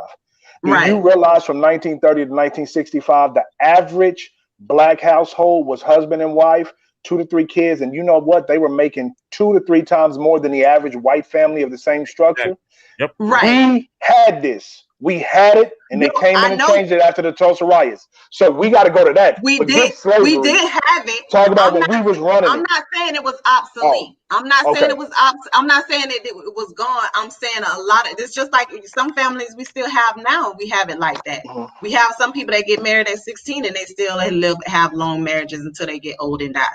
But what I'm saying is that some of those things has shaped this society into being how it is as well. And not only that, we cannot forget about the drugs that they're giving these children and all the drugs that they're pumping in these kids at early ages as well. That's changing the anatomy of their bodies. So when we try to change all of that, all of that plays a part in it as a whole as well. Here's what I love about you, right? You have a scope about a lot of things, right? But the number one thing I want you to realize about what we're talking about when it comes to marriage and love and all that stuff, we got to start at the basics because guess what? A good gumbo starts with what? The pot. Nope. Good job. You're funny. Who bought the pot? But you know, seriously, we ain't got no cooks here. What is a good gumbo starts with? It starts with a roux. No, it starts with a roux. Okay. I'm not familiar with gumbo. I apologize. I don't eat gumbo. Only reason I'm saying gumbo is because you just threw a lot of stuff in there that's very poignant. A lot of good stuff. And that's like add to the gumbo. But what people got to understand with gumbo is that it starts with a good roux. Yeah, you have to use pepper pot. You can't use gumbo. There you go. Oh, pepper pot. Got you. But it starts with a small thing that you got to get right first or it's going to throw the whole dish off, right? So what you guys are doing here is where I say is we're creating that roux.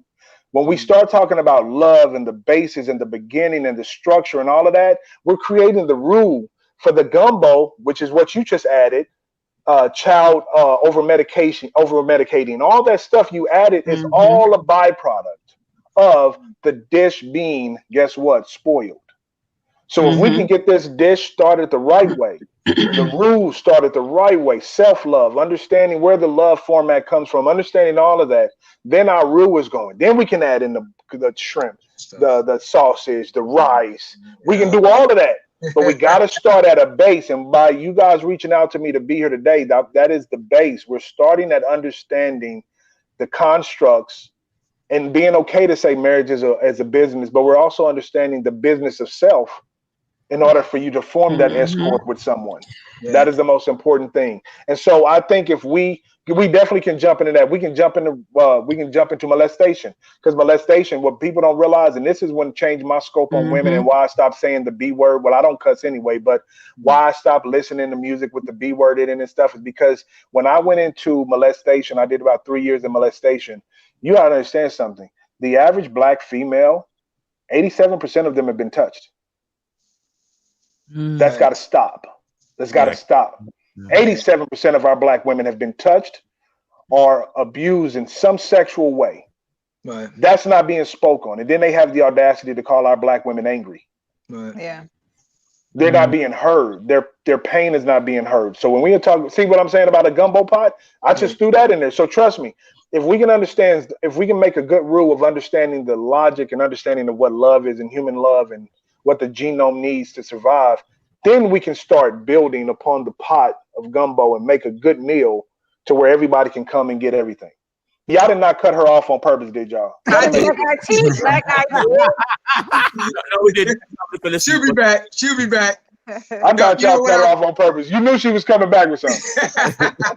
What I would like to say, though, this panel, I'll tell you something. We have fun all day on this panel. This is something that we do. This is a true family situation with all of us. So it is a true pleasure to have you on here. What I would like to say to all the females, I hope she comes back because I wanted to hear this though. But what I would like to say to all the females on the panel, don't ever get it and in Facebook. I don't want anyone to get it misconstrued that anyone out here is targeting any females or anything like that. We're not saying all females are like this. What our aim is on this show is to educate and try and correct, or like Dr. Johnson said, try and reverse some of the situations that's going on. I would love more than anything for our black females and our black males to be able to get along and for us to raise more productive kids and to show them more love in our homes, and our household and in our community. You know what I'm saying? So these discussions are, like you said, the beginning to try and rectify some of this situation that's going on. And if we can reach at least one or two, we did our job. Yeah. So Aaliyah, I know you got cut off just a minute ago. So they won't go to the other man. Y'all kick me out. It's okay. It's all good. Hey, I spoke up for you. I spoke up for you. I was like, I know y'all didn't kick her out. I spoke up for you, Ma. I appreciate it. I did press the button. My bad. I did press the button. It's all good.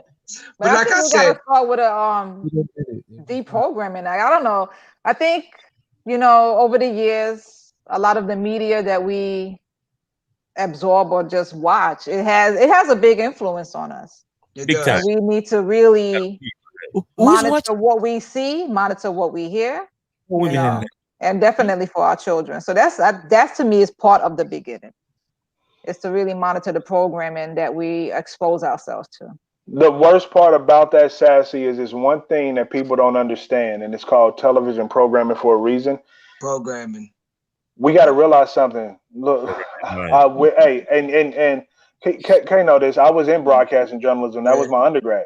Yeah. So I was in broadcasting journalism, and once I got the other side of the curtain, that's a different mountain to climb. So the reason why what you're saying is important is because if we get together moments like this, then guess what? We are changing the programming. Yeah. We can't fight the big machine. We can't. And then you better believe if we having too much fun on this, they're gonna try to silence us. Cancel. So what we can do is just keep pushing this needle as far as we can and go as hard as we can while we can. So that I told people, like when I go to meetings to raise the funds, I tell people that this textbook may not help my generation, But you better believe in 2 to 3 generations, this book will be a safe. You see what I'm getting at? So we have to really get to where we're thinking about 2 to 3 generations behind us. Yeah. Then we can push the culture. Because if we sit up here and talk about what's going on right now, we'll be like me and Aaliyah, we're going back and forth. Like we can be here all day. But we need to be trying to, we see the issues, but let's try to create content that will change. The reason why I got into writing books is because you can never take my book away. My book is being sold in Africa, in Russia. In Russia, I've never been to Russia. I don't like ice. But like, you can't tell me that that's not helping somebody in Russia. You see what I'm getting at? So that's why we have to be the content leaders and get away from thinking we victims. We made this. True. We made all of this. I don't care what nobody say. That's facts. We got to get away from acting like we run this. You know, it's a black man right now that can go on Instagram and say something, and the next day that company has made $100 billion. There you go. You got a customer right there, Maria. Maria's family now, first man. in line. She's gonna be first in line for that release. Hey, and I'm gonna hold you to that. I just screenshotted your picture and your name. You better show up. That's family, though. She family to the show. That's Maria. Nothing but love. That's another black queen right there. We got 50 seconds before the show close. So Maria, that's it. Well, yo, I would love to say, listen, for all the black queens on the panel, you know, I know we have a lot of fun on this, and I know I got nothing but love for all of y'all. Y'all are phenomenal females. 50 seconds ain't counting. Yeah, we're not out there to bash no female, you know. No. Yeah. So I just want y'all to all know I love and respect every one of y'all on this panel all day, every day. I must say, you're looking sexy tonight. I must say that shit. Yeah. So, anyway, Dr. Johnson, I know he stepped out for a minute, but me and him been running for years. I got nothing but the utmost respect for homie. He's my brother, straight up. So, you know, anytime he call, I got him. Anytime I call, I know he got me. So it's nothing but love. So I'm gonna just wait to the show. So we got to do a part 2, man. Next week. We definitely do. I'm gonna wait till he come back because I know he stepped for a minute. But you guys, man,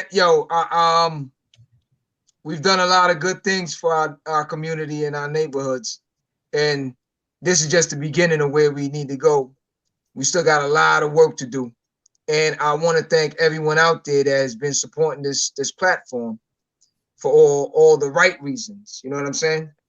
My man Lynx, what's good? What's good? Y'all spitting knowledge and facts. I love that. See, that's what we need to hear from the community. Yeah. It don't have to be ratchet all the time for you guys to chime in. It's all about educating the community. You see what I'm saying? Yeah. So anyone else has anything to say? I'm waiting for Dr. Johnson to pop back in. His link probably just went down for a minute, so we still got a little time. Anybody got anything else? I ain't got nothing to say next week. Yeah. Nisha, you good? I'm good. Okay. Yeah. Well, Q got something to say. Okay, you see him hurt. Go ahead.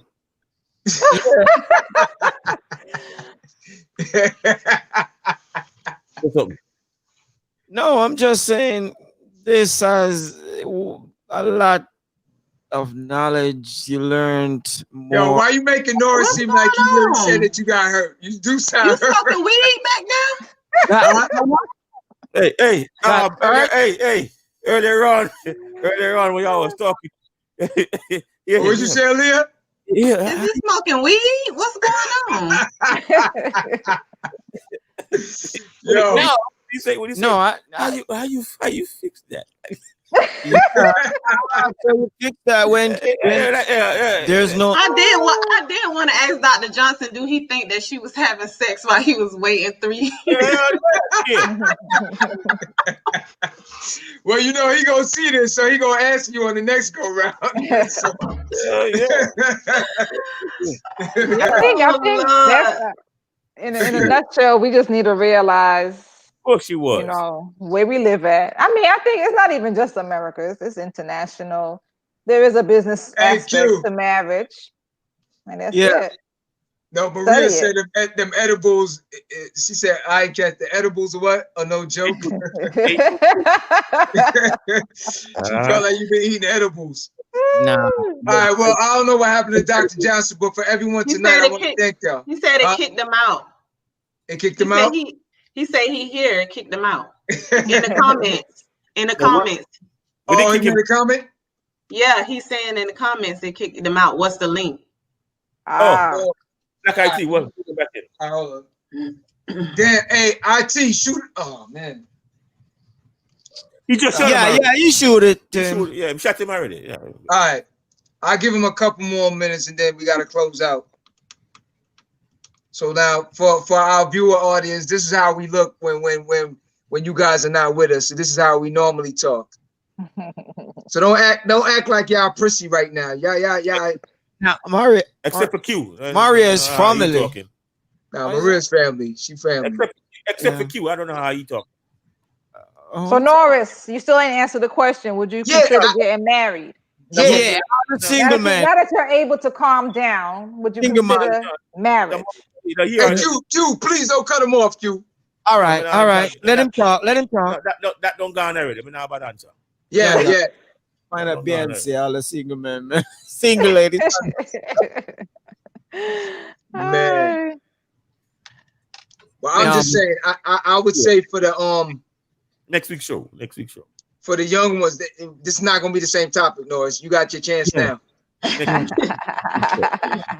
Part 2. Man, it seems like you gotta go write down something about being single. Part 2. And if you would mind, it's about for. You know what? Hold on. Like the female.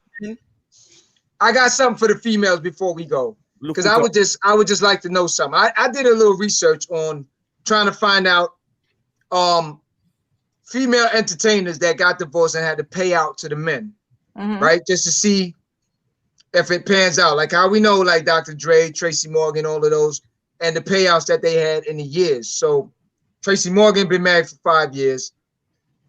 Phil Collins, he had to pay out $48 million to his wife after 6 years.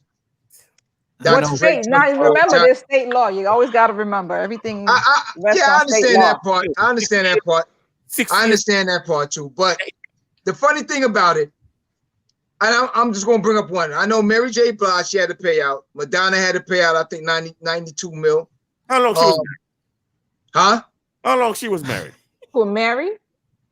Both of them. Which one? Madonna and Mary. They were married for a good time. Good while. Like what? Double digits. I guess over. Oh, okay. So now Mel B, she had to pay out her husband, right? So she has to give him $40,000 a month. She had to pay $140,000 in his legal fees. But this was the interesting part of it that I read on Mel B, because when most women get divorced and they get the payout, you don't hear any complaints. But when it's the vice versa, all hell breaks loose, because Mel B told her husband after she had to pay him, get a job. Why don't you get a job? Why do I have to pay out this money? And I find that very interesting, because anytime, and I remember when Mary J. Blige got divorced, there was a lot of comments on Kendu. Kendu's a dog. Kendu's a this. Kendu's a that. Dude, he's what kind of dude? Yeah. So now I don't understand, why is it so heartbreaking when a female got to dig in their pockets? Because for years, females have had short arms and deep pockets. So what's the problem? See, can I chime in on that? Because I really believe in the women should always be getting this astronomical amount of money. So I'm just gonna say, in my point of view, like, I just don't understand why it's necessary to have so much money. Like with Dr. Dre's wife is trying to ask for all this money just to live, to be having her expenses. So as far as your comment, I'm expressing it. I do feel like if the man was the breadwinner, right, and he did make the money and he made the most money, some money should be distributed, but not as much as she's asking. But I mean, seriously, she's ridiculous. And as far as all the others that had like astronomical amount of money, like Michael Jordan's wife, what was the 200 and something? Biles' wife, the one, the first wife. Ridiculous. Yeah. What did Dwayne Wade's wife get? She had to step back down to regular life. To who? Regular house. Dwayne The Wade. first, Dwayne Wade's Dwayne first wife. Wade. But she Yeah. wanted something. First wife. I don't know what she got paid Well, out. he has custody. Doesn't he have custody of the kids? So it makes He a got difference. custody, Yeah, but and she has to go back to let regular Lisa- life. Let Lisa finish. Right. This is what I'm trying to express. I don't understand if you're trying to maintain the life that you had when you was married, you might as well stay married. That's the whole reason of getting this money. Because the maintenance of having a lifestyle they had when they were married. Basically, that's most of the excuses are. So to be, Right. I personally just think it's absolutely ridiculous. So I don't know. And you shouldn't be doing stuff not to mess up the marriage either. If you want spousal support, I think if you have something to do with messing the marriage up, you shouldn't be asking for nothing. You cheat and you supposed to go through hell for this. Come on, See, man. I think hey, back in the day, you cheated, it's death. So hey, you choose what you want to do. You either want to die or you just walk away with your life. But divorce is like dying. Oh, Nisha, what you saying? I said I feel if the marriage ended due to infidelity or maybe financial issues or whatever is proven, then yes, this should be a payout. But I don't feel like, I think honestly, when you hear these numbers, it sounds absolutely ridiculous. But then on their side, I have to say this. It's not ridiculous. I feel like this. That they are ridiculous, but then also their lawyers make these numbers larger so that they can get money, they can get paid. Correct. So that they can get what they really want. The person don't get all that money anyway. The lawyers get some of it. They probably get like 25 to 30% of it. But it's still 33. It's 33 and a third, I think. But it's still They're too much, man. Asking for this amount of money. And see how you said it's too much. Mary J. Blige, Madonna, I'm sure J-Lo got hit, all saying it was too much money. You know what I'm saying? Because like seriously, it's just like it's sickening. Yeah, it is. The numbers you heard over the numbers you heard it's ridiculous. Because they watch these ex-basketball wives and all these ex-wife shows and they see what they got, so they're damn that I want to be part of that show. Let me get some money out of him. Yeah. One thing we have to keep in mind is for those marriages that involve children, the court system's goal is to ensure that the children do not become a burden of the. Do not become a burden of the state. But that's the next topic, Miss Johnson. We're gonna talk about. Hi, Dr. Johnson. Welcome back. Yeah. Aaliyah got at Facebook and told him to cut me off. Aaliyah. How? I had nothing to do with that, Dr. Johnson. She's the mastermind behind that player. Yeah. The next topic. I've been getting blamed all night. I always take the fall. For some reason, it seems like everything is always my fault for some reason. She's the mastermind. I guess because I just take it so well. Is that what it is? She didn't want to let you know, but she was cracking jokes about if she wondered if the girl was. I was not cracking a joke. I was asking a legitimate question. He right now. Ask him. Yeah, he's right there. He's there now. I think he already knows because he looked like he already knows. Go ahead, ask him. He there. He probably heard it when he was on. When you left, he didn't hear it. So go ahead. When you you asking him? I heard everything. Oh, you heard it. I heard everything. Hurt your heart. I had to wait till you got back on there. I could not. I could not go off without letting you know. Your best friend winning on you. It was just something. It was just Dr. Johnson. It was just on my spirit. Can y'all hear me? Okay. Yeah. We got I heard every part of it, and I thought me and you was cool. No, we are. I mean, it was just on my heart for you. You know what I'm saying? So I was just trying to figure out if you thought that she was giving it up the whole time. You know what I'm saying? While you was waiting for 3 years, don't you wish you would have just broke it. You know, you would have just gave it to her the first couple months. I'm hurt. Hey, listen, I'm gonna tell y'all one thing. It definitely strengthened my relationship with God because I was like, yo, I was like, I would have tenderized them loins. Why you let me get that? Like, yo, that's 3 years of work. 3 long years. Now, Hey. I think she just started that last year because it was some uncertainty, and I think that she was a very. I'm not saying she wasn't a part of my vision. Like she didn't dream about it, but I told her some real cold game when we first dated. I told her, I said, thank you for being the woman in my dreams. And she was like, what you mean? I was like, well, I've been working on this lecture tour and everything I've been doing for so many years, and all I do is meditate and dream. And for so many years, I dreamed about the woman that was going to be with me on the boat or here, but she had no face. So when I met her, I was like, thank you for showing up. And I think that kind of, you know what I'm saying?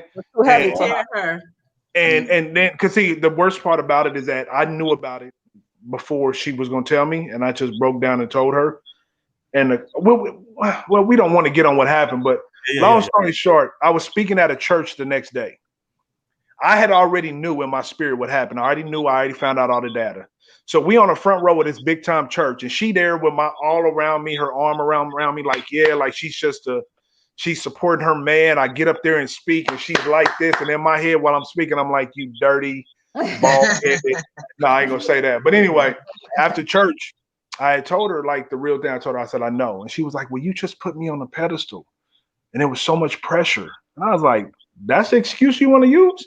I would have rather just say you was horny. Like, don't try to play with my mind. So yeah, she had been sleeping with dude for 3 months. So I don't know what she did prior to that, but I'm just mad she had to lift his stomach up to get at it. That's what really hurt. So, like, I be in the gym every day trying to get sexy. You mean to tell me it don't even take all of that? I almost canceled my gym membership the next day. Aaliyah, you cold though. I heard you. You a cold beast. And you laughed when you said it too. You didn't care about my feelings. You were like that poor young man. Let me help him find somebody. I know you grown from that. You know, that was a past experience. You know, you learn from it. You know, we grown. You know what I'm saying? I feel you. You know what I'm saying? I feel you. We here. When I meet you face to face, it's on site. That's the brainwash. That's the brainwash. She ain't slick. You know how it goes. That's the brainwash. Yeah, and also real quick, I heard y'all talking about the amounts of money. I think the number one thing that we don't talk about when it comes to child support and divorce is there's a calculation system that has been outdated. Yeah. The big thing about when the NBA boycotted, one of the greatest things that President Barack Obama told LeBron and them was that, okay, yeah, y'all want to speak up, but how do we change stuff? And I, being a black man, was like, I'm tired of trying to come up with ways to change it. Y'all come up with it. But when it comes to marriage, we can all speak on this. Forget a race. When it comes to marriage and the penalty for a marriage gone wrong, or the penalty for a child born into a unsuccessful parenting situation, we have to really go back and look over the calculation rules and laws and how that calculation system was created. Obviously, it's outdated. It was created early 60s, early 65. So the tax brackets are different and things like that. So I think if we really want to push for change or either bring in legislation when it comes to making divorces amicable and fair, we need to look at the system of it. And that's what most people don't speak about. Most people speak about this. Like, what y'all don't realize is that back in the early, middle 90s, late 90s, you could just put irreconcilable differences, and that was it. Done. That's Florida. That's the state of Florida. It's in California too. It continue. Yeah, but see, now when we get to the money side, you have to explain. Mm-hmm. But then also what people don't understand about the explaining is, guess what else comes into that little divorce decree? It's called an NDA. No disclosure. A non-disclosure agreement. You see what I'm getting at? So we push to change that. So you mean to tell me we can't push to change the calculation methods on who should get what and how they should get it? I heard I kept talking about Dr. Dre's wife, talking about Tracy Morgan. Yeah. Talking about Paul McCartney, Phil Collins, Jeff Bezos. Jeff Bezos lives right here. Oh, yeah. I don't know if I'm supposed to give away his location. I don't care. No. He lives in the Now, if Beverly you Hills. want your shipments, Yeah, he lives in the He's in Beverly Hills Seattle. Hotel. He lives in the Beverly Hills Hotel. Jeff Bezos is down here all the time. So, like, when you think about having money, real men, if a man breaks up, the men that I've dealt with when it came to them divorcing their wives and being amicable, we have the women like Aaliyah that say, I don't want nothing, right? We have the young lady that was in the movie with Tyler Perry where on the divorce table, she was like, I don't want anything. Yeah, at least. You know, we have Tina Turner that says, I just want my name. My name. Yep. So we have different examples of what divorce looks like. I think divorce is taboo because nobody wants to talk about it. So therefore we can't talk about the examples and stuff. But I mean, even the church is messed up with the understanding of divorce. Like so many people think God is cool with divorce. God didn't create divorce. Moses did. And you want to know why Moses created it? Because y'all was arguing. The women was treated, and the women were getting treated badly. No, as Aaliyah, too. no. Aaliyah, come on. Go and read it. They kept coming at him. Can I We tell you want this, something we real quick? want that. I want to divorce my wife. Why can't I? Can I tell you what happened, Aaliyah? Real talk. Yeah, Somebody probably told you that. Somebody probably told you that. I read that where they were treating, how they was the men, the husband were treating the women. Did you read it in English or Hebrew? It's in English. It's a big difference. The English language is only 2,100 years old. The first beginning of the Bible is written in Ethiopic. That shows you it's from Ethiopia. That's why you see the word Ethiopia from beginning to the end of the Bible. The first language was Ethiopic. Then we went into Hebrew. Okay, so Hebrew is probably 5,000 more words advanced than English, right? Greek is even more. So in Hebrew, there's about 28 words for love. In Greek, there's 7 words for love. In English, 1 word for love. So what really happened, not that we can go, I don't want to go off what you guys are talking about, but when it came to, actually this matters because it's about divorce. When it came to the divorce, you got to realize something. When the children of Israel left Egypt, they were all millionaires. No one knows that. They don't pay attention to that. Yeah. They were all millionaires. When they left Egypt, what did the Bible say? God had the people that were helping them leave give them all of their belongings. Okay, yeah. So when they made it to the wilderness, one of the reasons why the trip took so long was because guess what? None of them was warriors. None of them were warriors. God had to make them take a long way because they wasn't ready for war. That's the first reason why the trip was going to take so long. But in the midst of taking so long, getting ready to train them on how to, fight and things like that, they built what they call was a golden calf. So the reason they talk about the golden calf was it was a point to show you opulence and excess. They had so much gold they could build a cow. That's what it's really to show you. So when Moses saw this, he was like, "What the? Like, yo, are we trying to do this or not?" And they was like, "Hey, man, we got money now. Forget what you telling us. Just tell us what we need to do, and we got this." And there you go, the 10 Commandments. When in actuality, it's not 10 Commandments; it's 613. But when you look at all of the commandments, like y'all can't wear the same different fabrics. One of the commandments women don't talk about. See, that's why the church is messed up a lot. That's why you got to study for yourself. One of the commandments out of that 613 is when you're on your menstruation, you can't even be by me. Y'all can't touch. That's one of the commandments. Y'all cannot. We had to build to each other. Nothing. We had to build a house outside of our house. So when the women of the house were on their menstruation, they had to live in that house. So that's what I'm talking about. Just a little small erroneous errors we have in the Bible. Dr. Johnson, that if you look into the Rastafarian community, they preach that part. They practice it. They practice it. That's why we're all the same. They practice it. Yeah, we're all the same. In the Rastafarian community, when the women is seeing their menstruation, they separate. They have to separate from. Hey, real quick question, not to be crass, but isn't that where the term blood clot comes from? Boy. Nah. Bomber clot. Is that what they say? But Dr. Johnson, he's even after childbirth too. So anytime a woman sheds any blood from that area at any point, they have to be separate. I think it's at least 7 days, is it? They had to go cleanse themselves, but that's why you had a midwife. But guess what, though? Yeah. Speaking about children, when this is what's so messed about America. When a couple had a child, guess what? The husband was given gifts. So the husband, wife, and child can chill together for 1 whole year. Nice. We don't even speak about that. But anyway, back to the divorce thing. When Moses came down, you got to realize something. Everybody had something.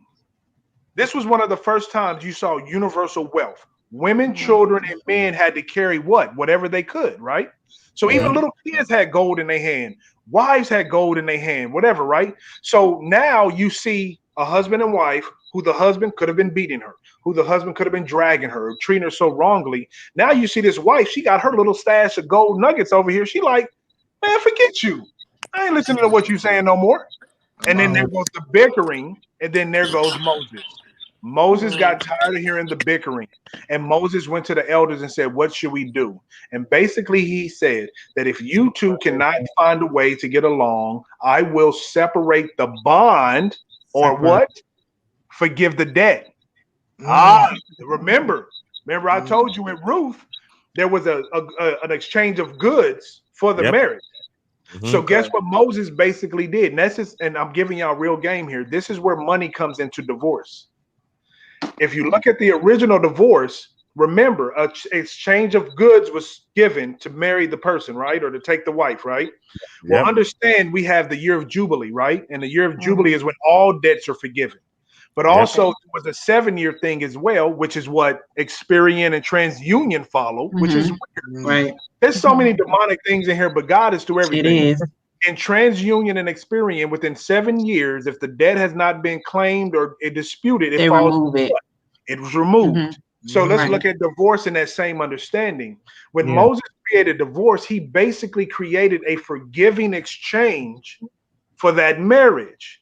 That's where you get the term money being paid out in a divorce. Because if I'm in the tribe and my dad gave your dad a goat, right? A goat and 2 sheep for your daughter to be my wife, and she acting up. Guess what? By now, those 2 goats and that goat and those 2 sheep. No. Those goats and those sheep. There you go. They've multiplied. Yeah. So now, guess what? Not only do I want you to give me back my goat and my 2 sheep, I want their litter. See what I'm getting at? That's where we get the understanding of the actual calculation of divorce payouts, if you will, or the alimony is what they call it. The alimony is not necessarily paid to the father, remember, but actually, if we look at marriage, what is a man supposed to do? The man is supposed to go ask the woman's father for her hand in marriage. So even if you look at that, the alimony is paid to the family side, if you get what I'm saying, right? So even when we talk about the originality of divorce, we got to look at the calculations and all that stuff, which is key. But if you think about it, there's no more exchange. Well, I can't say that because in Africa, certain places in Africa, they are still exchanging goats and cows and cattle for marriage. But in America, the mainstream, in our judicial system, we're no longer exchanging stuff to get married. It's a understanding. And on the next show, if you guys, can we talk about this whole get down on one knee? Can we talk about getting down on one knee? Can we talk about the ring? Can we talk about the proposal? Because if I tell y'all where that really came from, y'all probably wouldn't be supporting it too much. Okay. I gave y'all the understanding about divorce, where it came from, the exchange of goods. Now I got some more game for y'all when it comes to this proposal thing. That's why I had to wait. I had to wait for you to get back online, man. I had to wait. So we're gonna set it up for the part 2 of this.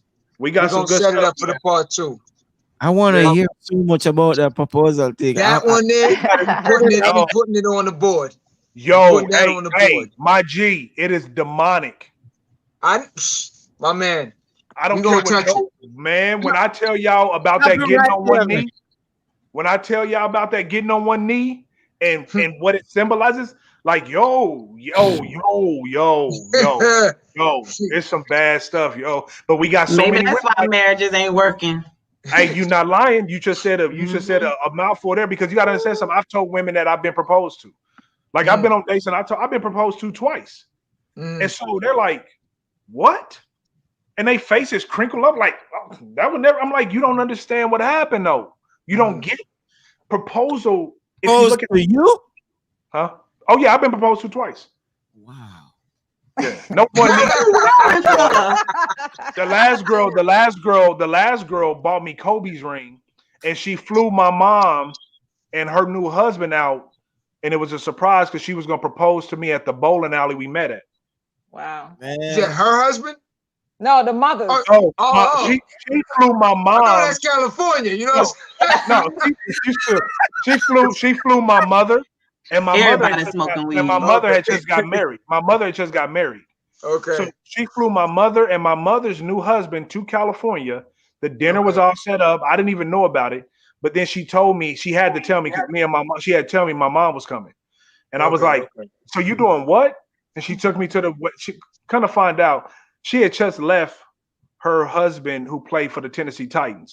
So she actually basically sold her ring and bought my ring. But she married me under the guise of who she met me with. She thought I was a millionaire at the time. So she was trying to get some bread. But that first girl who put you to your situation. 3. You 3. Give me that extra year. You put back 2 to your situation. What'd you say? But you turned on 2 girls. No, the other one, the one I spent the money on, she didn't ask me to. No, that was me asking her. The other girl that asked me to marry her was Cambodian, and so that was a little different thing. She was black. She was from Cambodian. Hey, yo, I met her down at Miami. I met her at, what's the place on the corner where everybody go to? What was that? The Clevelander. Oh yeah. Hey, y'all don't know. Hey, I'm holy now and I love the Lord, but your boy used to throw that thing back. Hey, listen, man, I got a throwback. I need to probably send it to you on your email. I got a throwback from back in the days of with all of send it to me first. Don't let nobody else. Yo, your boy used to be wild in Miami. Yo, I'm gonna send it to you. Miami. I'm gonna send it to you. We met in Miami, and she's from Oakland, so she's from the hood. But she did have a Cambodian background, and they teach them to go after the guy. Well, I'm not saying all, but her family. Right. So she proposed to me in a roundabout way. But yeah, I mean, I'm not saying it to be a braggadocious person. I'm just saying that I was able to receive it. Unfortunately, it didn't go where it was supposed to go. But I think that's what gives me the ground and the credence to be able to speak on all of this because I've lived on both sides. Not to mention my celibacy happened in my prime. Right. My celibacy was from 27 to 35. So people got to understand, I could have been out there really putting in work. Right. But I sacrificed myself to study this. So yeah, man, we definitely got to talk about the proposal thing. John, brother, I want to thank you for tonight. No doubt. I want to thank you. I know we went over the time limit, but yo, for the people that's out there, listen, man. Yo, we gotta educate you. Sometimes it ain't gonna fall in the timeline. It's more about the topic. It's more about the content. It's more about the educational things. You know what I'm saying? So I definitely was educated tonight on a lot of things. Definitely.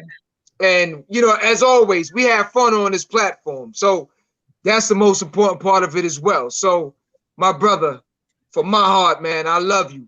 For real. No doubt. You know, it's always love. Always love. I thank you for always giving me that time and that love, man.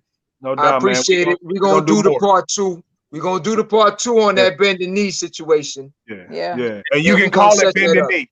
You can call it bending knee. That's what we gonna do. Guess what? Since Aaliyah reads so many books, I need everybody to go read Plato's Symposium. It's a small read, but before our next get together, everybody should read Plato's Symposium. Okay. Let me put this in my. Make sure the spelling is correct. Is that Platos? Yep. No, not S. Plato, and then symposium. The Greek word symposium. Okay. Yo, when you read Plato's Symposium, SUPPO. No, SY. Okay. Symposium. Yes, ma'am. Okay, Symposium. Everybody should go read Plato's Symposium, and then we're gonna get together. We're on it already. And we're gonna get together and talk because I'm telling y'all something. Not only will I show you guys the crux of the Roman Church, I will show you guys the crux of modern day psychology as it is when it pertains to women. Plato's Symposium also even addresses our current LGBTQ if I got the right letters in there. Line up. But all of them, no disrespect to any one of them. No. But it also speaks to that as well. Plato Okay. Symposium is so gangster, and it's so pivotal when understanding. I don't want to bring Caucasianness into this, but it's so devilish that if we can speak about that underline of who is really doing the devil stuff, it's right in there, man. Oh, we know. Trust me. Read Plato's Symposium. We will. Is this is in Hebrew? No. That's Greek, sweetie. Plato's Greek. Remember Plato, Aristotle? Plato. Plato. Yeah. Remember Plato, Aristotle, and Socrates? Oh yeah, Playwright. It is. But it's online. You can download it. Yes, for free. You definitely can. Yeah. Or you can buy the Cliff Notes from Barnes and Noble. Yeah, the one that it has on here is all in Greek though. Yeah. Oh, yeah. They got English version though.